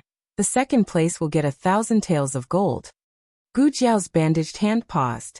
Gu Chongqing fought desperately at the border, and the emperor of Zhao Kingdom only rewarded him with 1,000 taels of silver after he came back. Was the emperor of Yan Kingdom so generous? What's the reward for the first place? Gu Jiao asked. Mu Qingchen said with some reverence, The first place will have the opportunity to enter the palace to meet the emperor. Gu Jiao entered the battle mode in a second. How many matches do we have to play until the last round? Mu Qingchen was stunned by her sudden fighting spirit. He said, Including today, if we don't lose a single match, there will be 3 matches left. But who could guarantee that they could play until the last match? Fight! Gu Jiao grabbed the cue stick and walked out valiantly. Digression, fever, discomfort, please forgive little June. The latest chapter of this book is not finished yet. For more exciting content, please scan the QR code below to download the app. Novels are updated faster. Millions of novels are free to read. Novels with content that can't be found on the internet can be found here. https://www.zhbqg.com/89642_8964286/1077333908. HTML Genius memorized the website address www.zhbqg.com Bikuj mobile reading website.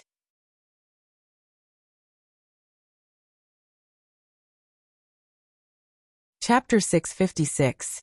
Please scan the QR code below to download the app for more exciting content. Novels are updated faster. Millions of novels are free to read. All the novels that you can't find on the internet are available here. Tianqiong Academy had successfully defeated Qingyue Academy in the last round, which was quite impressive. They were looking forward to the duel between Tianqiong Academy and Pingyang Academy. They wondered what kind of tricks the freshmen would play this time. Mu Qingchen was the leader. Last time, Mu Chuan and Yuan Xiao followed him, and Gu Jiao was his tail. Today, Mu Chuan was a substitute and replaced Zhao Wei. However, Zhao Wei and Yuan Xiao both gave the second place to Gu Jiao. Gu Jiao didn't think there was anything wrong with it. It didn't make any difference to her whether she was second or fourth. As soon as Mu Qingchen entered the arena, all the girls in the stands became excited. They were in ancient times, where etiquette was very strict. If they were in modern times, Gu Jiao would probably hear a lot of girls calling him hubby. Young Master Qingchen. Young Master Qingchen. There was really a bold girl who shouted at Mu Qingchen. Anyway, she was wearing a veil, so no one could recognize her. Her shout was like an opening, and the people around her also waved their handkerchiefs and shouted. Gu Jiao raised her eyebrows. You have so many fangirls. In fact, there were already enough fangirls last time. After winning the archery competition, Mu Qingchen's popularity soared again, and many girls who didn't belong to him came through the back door to watch him perform archery. Amidst the cheers of young Master Qingchen, Gu Jiao actually heard someone call out, Young Master Xiao. Obviously Mu Qingchen heard it too. When he was called Young Master Qingchen, Mu Qingchen didn't even bat an eyelid. However, when Gu Jiao was called Young Master Xiao, he couldn't help but turn his head to look in that direction. There was a sea of people, so how could he see who was calling? Wherever his gaze swept across, the young ladies all clutched their chests. They were about to faint. Young Master Qingchen was looking in their direction? Did he hear them calling him? He didn't look anywhere but at them. Is young Master Qingchen looking at me? I think he's looking at me. It was me. Mu Qingchen's action was just a subconscious one. When he realized it, he frowned slightly and quickly looked away. Gu Jiao, on the other hand, glanced at the crowd a few more times. Oh, where are her fangirls? It was gone after a single cry. Its combat power was too weak. Xiao Heng had something to do in the morning, so he didn't come, but the grandstand he used last time was still reserved for him. The 3 students of the Azure Water Women's Academy were sitting in their respective seats with smiles on their faces. The seat closest to the front was reserved for the number 1 beauty. Thanks to the blessing of the number 1 beauty, they could once again comfortably watch bowls in the shady pavilion. The people next door were still from the public house. Second Master Jing sat upright on the cushion while Second Foreign sat beside him in a dignified and elegant manner. Second Madam smiled and poured a cup of fruit wine for Second Master Jing. She said gently, "Didn't my husband want to come and watch the bow? Why aren't you saying anything?" Second Master Jing was as still as a bell. "Don't you know why I'm not saying anything? I can't even watch the beauty," he muttered softly with hidden bitterness. "What did my husband say?" Second Madam didn't hear him clearly. Second Master Jing's eyelids drooped helplessly. "Nothing.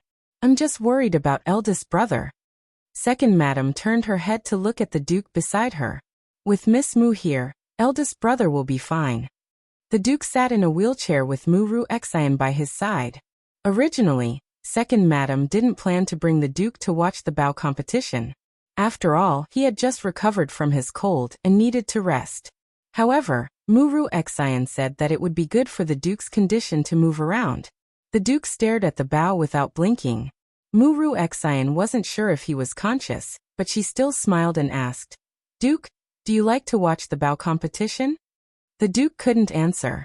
Mu Ru Xian continued, "I heard that Madame Jing is good at the bow competition." Madame Jing, Jing Yinyan's birth mother, was the eldest daughter of the Xianyuan family. The children of the Xianyuan family were all highly skilled in martial arts. Riding and shooting was nothing difficult for them. The Duke's face seemed to twitch slightly. When Mu Ru Xian looked at the Duke again, he was gone. "Young miss, this is the spring water you wanted." The maid passed a porcelain bottle filled with spring water to Mu Ru Xian in high spirits. It's said that Lingbo Academy has a natural spring water that is drawn down from the mountain using a water wheel. "Young miss, quickly taste it. Is it sweet?" Mu Ru Xian glanced at her and took the porcelain bottle. "I know. I'll drink it later." The maid smiled and lowered her eyes before retreating to Mu Ru Xian's side. "Aya, Mr. Qingchen is here." A female student from Songlan Academy couldn't help but exclaim excitedly. Mu Ru Xian had seen Mu Qingchen up close in the Duke's residence before, but she wasn't as excited as them. She inadvertently glanced at the Duke and noticed that he seemed to be very excited. His fingers, which were placed on the armrest, trembled slightly. His empty eyes seemed to have regained their spirit. This was the third round of the competition. The Duke hadn't been like this in the previous 2 rounds. If it was in the past, she wouldn't have asked about anything other than the treatment. However, it was different now. Her position in the Duke's heart was getting higher and higher, and it might even be higher in the future. Naturally, she was more confident than before. She turned her head and looked at Second Master Jing and his wife on the other side. She asked, "Second Master Jing, Second Madam, are Mr. Qing Chen and the Duke old friends?" Of course they were old friends. Otherwise, Mu Qingchen wouldn't have brought a doctor over to treat the Duke. The reason Mu Ru Xian asked this question was because she wanted to know more about the two of them. There wasn't anything that couldn't be said. Second Master Jing said, "When Yin was young, my eldest brother brought her to live in the Snow Cloud Manor for a period of time.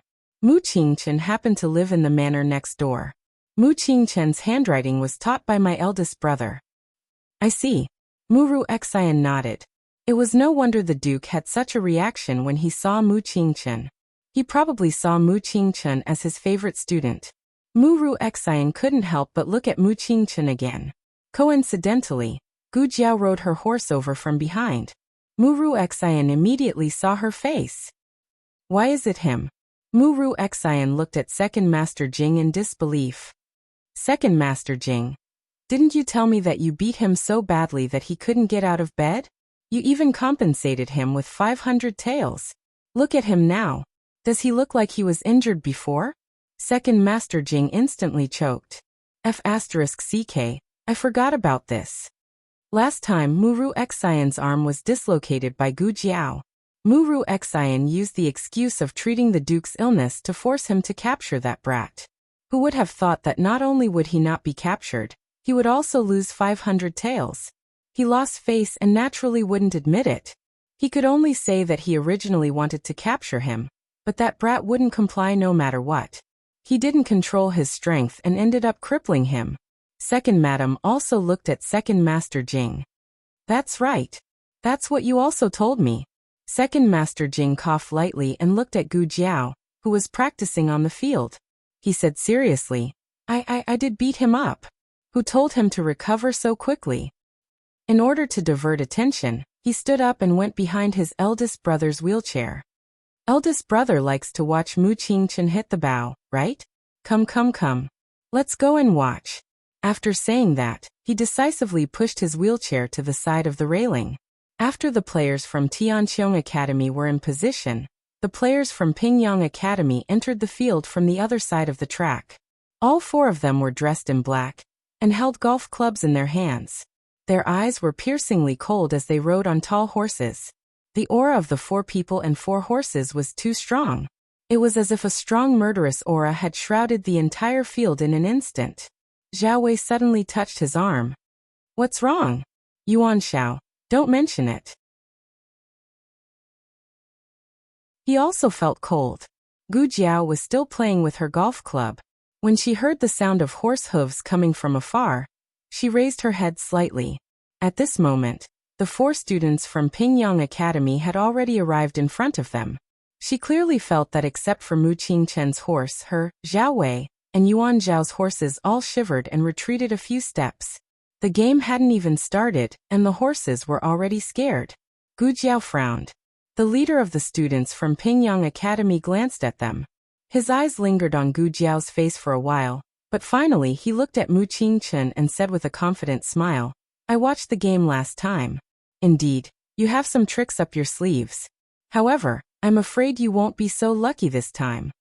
Mu Qingchen said indifferently, "You forced the Han family to send out the Black Wind Cavalry. It's enough to show how much you fear Tianqiong Academy." Gu Jiao caught 2 key words, the Han family and the Black Wind Cavalry. The corner of the man's mouth twitched. He tightened the reins and turned his horse around. "Let's see who will win." "The Han family?" Gu Jiao turned to look at Mu Qingchen. To be able to become one of the 4 great families of Xingdu, every disciple of the family is proficient in both the pen and the sword. Back then, Mu Qingchen paused. There were some things that he didn't know whether he should say or not, but when he saw Gu Jiao's thirsty eyes, he sighed and said it. After the Xianyuan family's rebellion failed, the military power was divided into 4 families. The Nangong family had the most, followed by the Han family, the Wang family, and the Mu family. It's worth mentioning that the Xianyuan family's cavalry was assigned to the Han family, which is the Black Wind Cavalry. In order to ensure the strength and purity of the bloodline, the breeding of the Black Wind Cavalry is very strict. Of course, the training is stricter. Gu Jiao grunted and looked at his mount.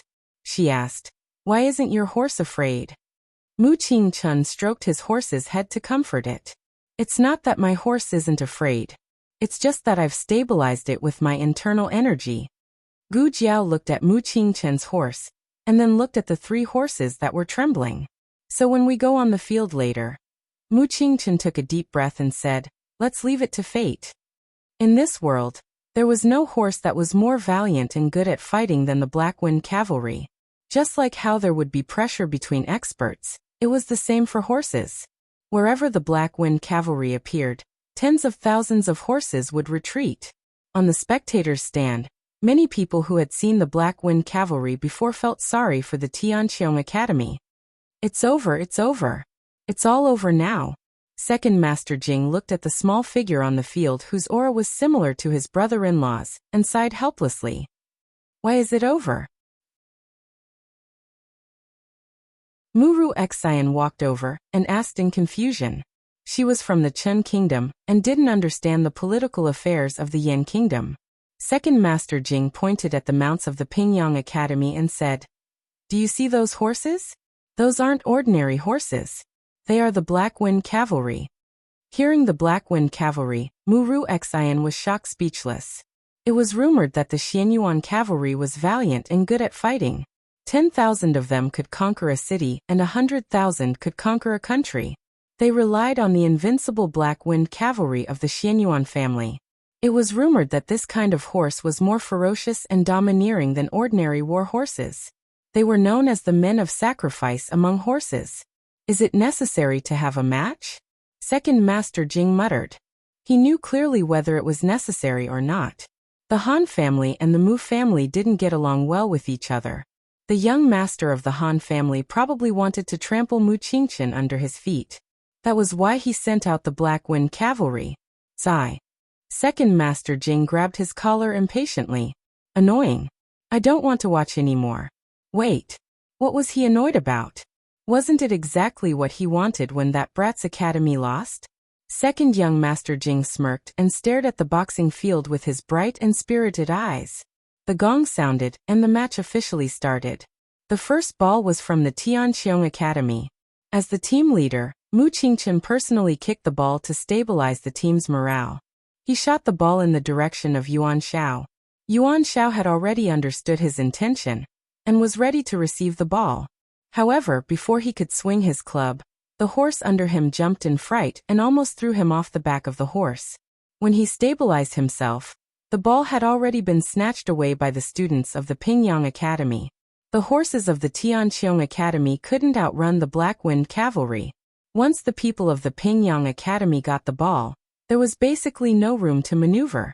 This feeling was a bit like riding an electric scooter to chase a Lamborghini. Could she catch up with it?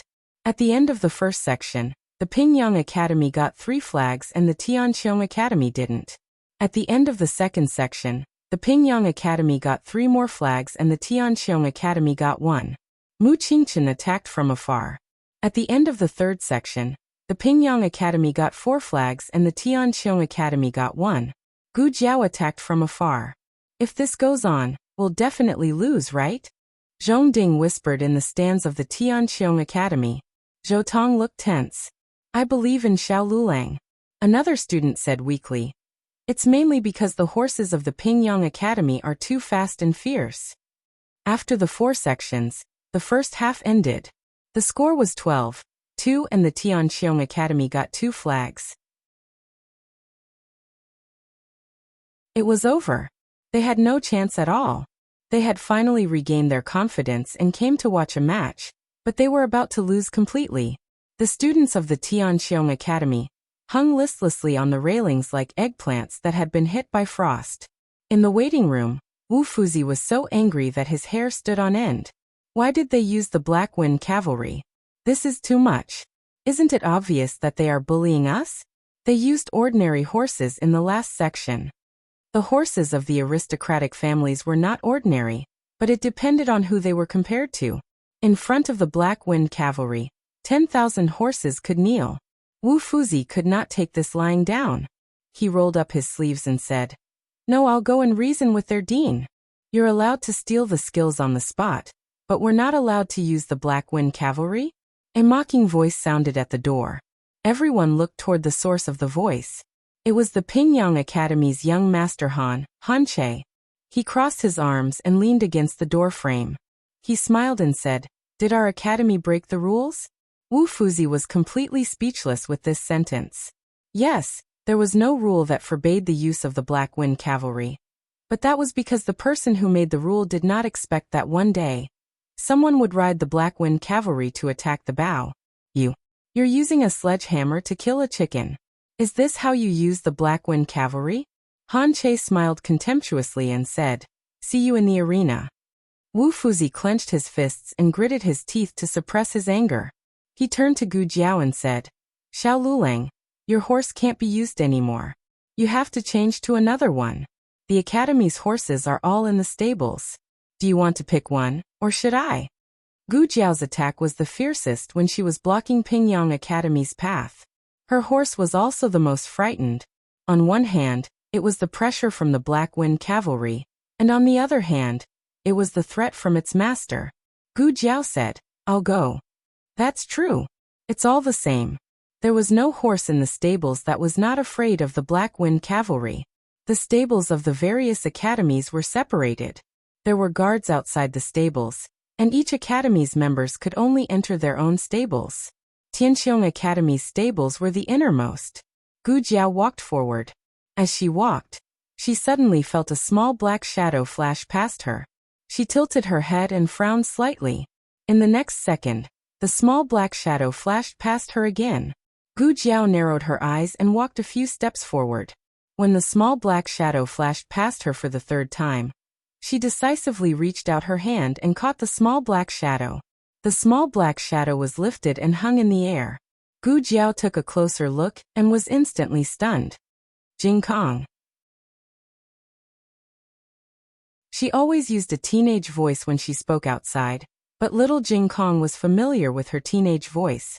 Little Jing Kong raised his head and shouted, "Jiao Jiao." Little Jing Kong threw himself into Gu Jiao's arms. Gu Jiao took advantage of the situation and hugged him. "Why are you here? Aren't you in class?" Xiao Heng said that he would send the little guy to Lingbo Academy before he went to do anything else. Little Jing Kong widened his eyes in a second. "I didn't skip class." Gu Jiao was speechless. Very well, it was a fact that he skipped class. Gu Jiao put the little guy on the ground and asked him to stand properly. Then she bent down slightly and looked at him at eye level. She asked seriously, "Why did you skip class?" Little Jing Kong lowered his head and grabbed his little pocket. Gu Jiao pointed at the part of his pocket that his little hand was covering. "What's in your pocket? Take it out." Little Jing Kong took it out guiltily. It's little flower and little rope. I want to braid little Shi's hair." Gu Jiao was slightly stunned. Little Jing Kong mustered up his courage and raised his head. But I've finished all my homework. I've also memorized the teacher's lessons. I really learned everything before I came out." "Little Shi is here?" Gu Jiao asked. The little guy nodded and said pitifully, "Yes, I miss little Shi so much. Last time, I told Brother Xiaoshan that if he and Brother Yen came again, he would secretly bring little Shi over for me to play with." Digression. Why didn't they use the Horse King at the beginning? It was because the horses were afraid of it. Once it appeared, their own horses would kneel down first. Moreover, the Horse King had to work at home. It had to pull the cart and grind the mill. The latest chapter of this book is not finished yet. For more exciting content, please scan the QR code below to download the app. The novel was updated at a faster rate. Millions of novels were free to read. There were all kinds of novels that couldn't be found online. https://www.zhhbqg com/89642_896422826/1077133394. HTML Genius memorized the website's address in a second. www.zhhbqg.com Bikugo mobile reading website.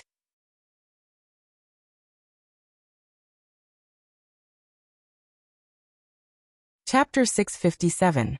The latest chapter of this book is not finished yet. For more exciting content, please scan the QR code below to download the app. Novels are updated faster. Millions of novels are free to read. All the novels that you can't find on the internet are available here. The break was about to end. All the archers mounted their horses and slowly returned to the field. Pingyang Academy's performance was too eye-catching. The moment they appeared, cheers rose and fell from all directions. Hanche rode at the very front. He was tall, handsome, and spirited. Between his brows, there was a carefree and confident feeling that victory was within his grasp. In Chengdu, he was not as famous as Mu Qingchen, but the best way to make a name for oneself was to step on the most famous person. Now that he had defeated Mu Qingchen, everyone would say that he was the same Hanche who defeated young Master Qingchen. Hanche led his team to meet Mu Qingchen, and the other two. Pingyang Academy was arrogant. The two sides were just facing each other on their horses, but everyone felt that this place was about to become a terrible battlefield. Mu Chuan looked back and whispered, "Why aren't they here yet?" Wu Fuzi asked Zhao Wei to take a break and let Mu Chuan play a small part. The main reason was that Mu Chuan and Gu Jiao cooperated well in the previous round. Yuan Shao whispered, "I don't know. They're probably still choosing their horses." Mu Chuan was helpless. "It's about to start. We'll break the rules if they don't come soon." The two of them spoke very softly, but Mu Qingchen and Hanche, who had good hearing, almost missed a word. Hanche sneered. "Could it be that the people from your academy were scared of us and decided to run away?" "Haha." The other three people laughed. Mu Chuan snorted. "Who's running away? Do you think everyone is like the Han family, abandoning the city and running away when the enemy comes? You." Hanche's face turned cold. There was a story about the Han family abandoning the city and running away. When the Turks invaded and attacked the border of the Yan kingdom, they used a trick to trick the Han family into thinking that the Turks had an army of 10,000. Therefore, the Han family fled with the people that night. But it was not a city, it was a small village. Besides, they were not running away, they were evacuating the people. Mu Chuan knew what he was thinking. He snorted. "You're just a coward." Hanche's eyes almost popped out of their sockets as the veins on his forehead bulged violently. His companion gave him a look, telling him not to get angry so easily. It was not good to go on the field with anger. It was easy to mess up the formation and cause a foul and a penalty kick. Hanche took a deep breath and calmed himself down. He looked at Mu Chuan with amusement and said, "Don't even think about provoking me. Today your Heaven's Vault Academy will definitely lose. In the second half, I won't let you get a single goal." Mu Chuan was so angry that he almost slapped him with his golf club. "What's so great about that? Wasn't it all because of the Black Wind Cavalry? If you have the ability, change to another horse and fight with us." Hanche did not get angry. Instead he laughed. "It's my ability to have the Black Wind Cavalry. If you have the ability, go get some Black Wind Cavalry for the Mu clan too." Where did Mu Chuan get it? Really? Why didn't the Mu family get the Black Wind Cavalry when they divided the military power of the Xianyuan family? No one knew if Hanche did it intentionally or not, but he gently pulled on the reins. The Black Wind horse under him suddenly took 2 steps towards Tianqiong Academy. Mu Chuan's and Yuan Zhao's horses neighed in fear as they retreated and tried to escape. "Referee. He's breaking the rules," Mu Chuan said to the referee. The referee looked over. Hanche curled his lips and said with a smile, "My horses didn't touch them. They were the ones who were scared." Mu Chuan gritted his teeth and said, "You're shameless." "Mu Chuan." Mu Qingchen calmly called out to him. Mu Chuan unwillingly suppressed the anger in his heart. He was so angry. He wanted to beat this bastard to death. The conflict between the Han family and the Mu clan was not new. The Han family was a new aristocrat while the Mu clan was a century-old prosperous family. The Han family had always wanted to provoke the Mu clan and replace them. Han Che smiled. The match has started. If you don't have any substitutes, then. Before he could finish his sentence, a series of strange gasps came from the crowd behind him. He frowned and turned to look in the direction of the entrance. He immediately saw the students of Heaven's Vault Academy, riding over on a black horse. Let's not talk about the students for now. What's up with that horse? His entire body was black and shiny. He wore a big red flower on his head and his horse's mane was tied with a red string braid. He walked with an arrogant and elegant gait. Han Che was stunned when he saw him. An absurd thought flashed through his mind. How could it be so enchanting? Why didn't you give it a flaming red lip? In fact, little Jing Kong did steal his bad brother-in-law's rouge. However, Gu Jiao caught him too quickly and didn't have time to apply it on little Shi. Han Che recognized the student on the horse. Then he felt unwell.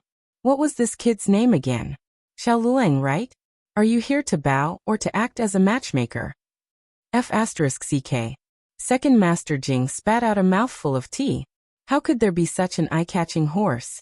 Did Heaven's Vault Academy change their strategy? Since they couldn't outrun you, they decided to blind you? Muru Xian covered her mouth with her handkerchief. She also felt that Gu Jiao was fooling around. Who was she trying to embarrass by riding such a horse? He made himself look like a clown. The Duke on the wheelchair suddenly felt strange. His hand gripped the armrest tightly. Because he used too much strength, his arm trembled slightly. Muru Xian noticed his strange behavior and hurriedly asked, "Duke, what's wrong? Don't you want to watch?" Second Master Jing looked at the horse and then looked at his elder brother. He said, "My elder brother really can't watch this. The red flower is on one side of the ponytail but not the other. My elder brother feels uncomfortable when he sees it." Muru Xian was speechless. Did the Duke have such a problem? Everyone was in position. The match started from Heaven's Vault Academy.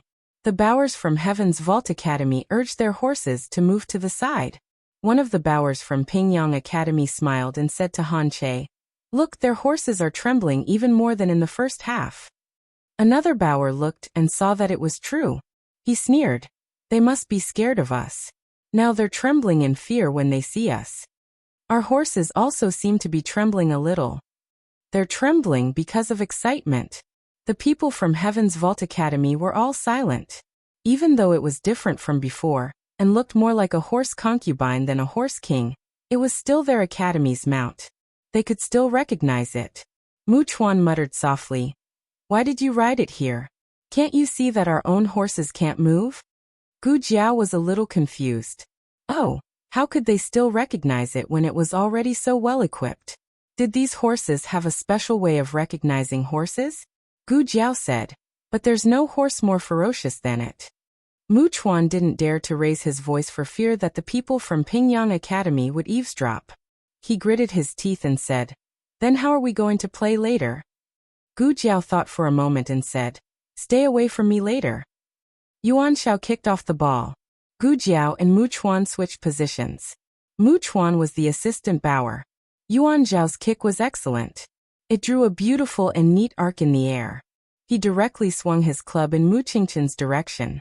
The people from Pingyang Academy seemed to have seen through his actions. Two of the bowers chased after Mu Qingchen. In terms of speed, their Black Wind cavalry was definitely not inferior to the horses from Heaven's Vault Academy. However, something was wrong as they ran. Whoosh! A black shadow dashed past him. The speed was unimaginably fast. It could only be described as scuttling. The two of them were stunned. Wait, is it that ugly horse? Is it so good at running? Haha, we didn't use our full speed, okay? Hiya. The two of them tacitly increased the speed of their horses. However, no matter how fast they sped up, the distance between them and the ugly black horse grew bigger and bigger. The horse's king left them in the dust. At this moment, Mu Qingchen snatched the ball. The horse's king chased after Mu Qingchen's horse. Mu Qingchen's horse was so scared that it used all its strength to charge forward. Fourth brother. Mu Chuan urged his horse and waved at Mu Qingchen. Mu Qingchen saw Mu Chuan's speed and threw the ball in front of Mu Chuan. The ball was very close to Pingyang Academy's hole. As long as Mu Chuan caught the ball, the flag would be theirs. Han Che and another comrade attacked Mu Chuan from both sides. Mu Chuan turned around to take a look and shouted, "No way! Why are you all coming at me?" His horse was no match for the Black Wind Cavalry. There was no way he could outrun them. Sure enough, Han Che leaped over Mu Qingchen and looked at the polo ball that was falling from the sky. He stretched out his cue stick and hit the polo ball. He didn't touch the ball. His horse suddenly went astray. His body swayed, and he was almost thrown off by his horse. "What's going on? Who told you to run around?" The horses used for arching had been trained for a long time. They were familiar with their master's orders and wouldn't easily disobey them. However, this wasn't the most shocking thing. On the other side, Mu Chuan still didn't get the ball even after Han Che was taken care of. The ball was snatched by another archer from Pingyang Academy. The archer tightened his grip on the reins and planned to turn around. He wanted to hit the ball into Tianqiong Academy's hole. But before he could move, his horse trembled all over, as if it had been greatly frightened. He was caught off guard and the ball slipped away. Mu Chuan hooked the ball over and hit a hole in the hole. The referee said, "Tianqiong Academy wins a flag." On the spectator stand, a student from Lingbo Academy clapped. "Wow. They got a flag at the beginning of the game. That's too fast." His companion beside him said, "Even Pingyang Academy didn't score so smoothly, right?" Zhongding raised his chin and said proudly, "It's from our academy." A disdainful voice came from behind. "So what? You're still behind Pingyang Academy by 11 flags. Can you catch up?" Zhongding and Zhou Tong looked back. It was a student from Wuyue Academy. No wonder. Zhou Tong straightened his back and said, "We won't lose. Just wait and see." They were no longer weak scholars who could be bullied by others. The student from Wuyue Academy mocked, "What if you lose?" Zhou Tong rolled up his sleeves. "If we lose, we'll kowtow to you and call you daddy. If we win, you'll kowtow to us and call us daddy. Don't regret it." The game continued. Strictly speaking, the Black Wind Cavalry was also the descendant of the Wild Horse King. However, after being bred in captivity, their wildness was greatly reduced. Unlike the Wild Horse King, they emitted the aura of a Wild Horse King. The horses from Tianqiong Academy didn't dare to get close to them. Although the Black Wind Cavalry was braver, they weren't much better. Therefore, a strange scene appeared. Gu Jiao rode the Horse King like a big bad wolf that entered a flock of sheep. Wherever she went, the sheep would scatter. Gu Jiao didn't try to snatch the ball. She only did one thing: chase after the Black Wind Cavalry from Pingyang Academy. If one wasn't enough, she would chase two. If two wasn't enough, she would chase three. The Horse King was full of energy and didn't feel tired at all. The main thing was that this was much more fun than grinding. It didn't even need to be tied into pigtails. Thinking of its ordinary and boring grinding life, the Horse King decided to cherish this short period of joy that was hard to come by. In the end, everyone saw Gu Jiao chasing 4 horses by herself. The Black Wind Cavalry was on the brink of tears. When they were fighting against Qingyue Academy, Gu Jiao was as serious as Gu Jiao was in this game. Pingyang Academy was in a complete mess because of her. Referee. He broke the rules. A student from Pingyang Academy complained. The referee walked over. Gu Jiao asked calmly, "Did I intercept you from the front?" She had been chasing after them from behind. "Did my horse touch your horses?" There was at least half a horse's length between them. "Is my cue interfering with you and your horses?" Golf club. You didn't even wave your golf club after entering the arena. Gu Jiao smirked evilly. Your horses are timid. Don't blame me. Wasn't this what Han Che had said to Tianqiong Academy just now? My horses didn't touch them. They were the ones who couldn't take the fright. They didn't expect Han Che's words to turn into a slap to their faces so quickly. Painful, really painful. This kid is good. On the spectator's stand, Second Master Jing couldn't help but praise Gu Jiao. It's that horse that's powerful. Muru Xian said. Anyone riding that horse would win. Second Master Jing frowned. He didn't agree with her words. Do you think anyone can ride that kind of wild horse? He was a martial artist. Years ago, When the Xianyuan family was on the decline, he had the opportunity to choose a black-winged horse that belonged to him. His brother-in-law had asked him, "Do you want a horse that is easy to ride or a good horse?" He didn't understand at that time, but gradually understood later. It was a pity that he would never have the chance to tell his brother-in-law the real answer in his heart. Under Gu Jiao's and her horse's efforts, Pingyang Academy didn't score a single ball after 3 rounds. They finally managed to snatch a ball, and Han Che had already brought it to Tianqiong Academy's hole. Gu Jiao rode her horse and stopped there. Han Che's horse immediately turned around and ran. "Han Che, are the 3 of you going to snatch the ball?" Gu Jiao asked the 3 students from Pingyang Academy who were eyeing them covetously. The 3 students' mouths twitched. "You might not believe it, but I want to go over, but my horse won't." "Oh." Gu Jiao shrugged and sighed. "Thank you for letting me win."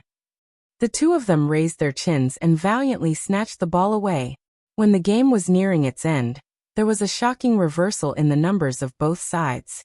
From 12-2 to 12-20, Tianqiong Academy had 20 points. Everyone's focus shifted from who scored the ball to who would be the next one to be chased down. The faces of the students from Pingyang Academy turned green. They thought that with the black-winged horse, there would be no mistakes. Who would have thought that the kid's horse would mess everything up? What kind of crazy beast was that horse? The latest chapter of this book is not finished yet. For more exciting content, please scan the QR code below to download the app. Novels are updated at a faster rate. Millions of novels are free to read. Novels with content that can't be found online are all available here. https://www.zhhbqg.com/89642_8964226/10769585. HTML Genius memorized this website's address in 1 second. www.zhhbqg.com Biku Pavilion's mobile reading website. That you're tuning in to the Earbook Haven YouTube channel. Don't forget to subscribe and join us on this journey to catch the most captivating stories.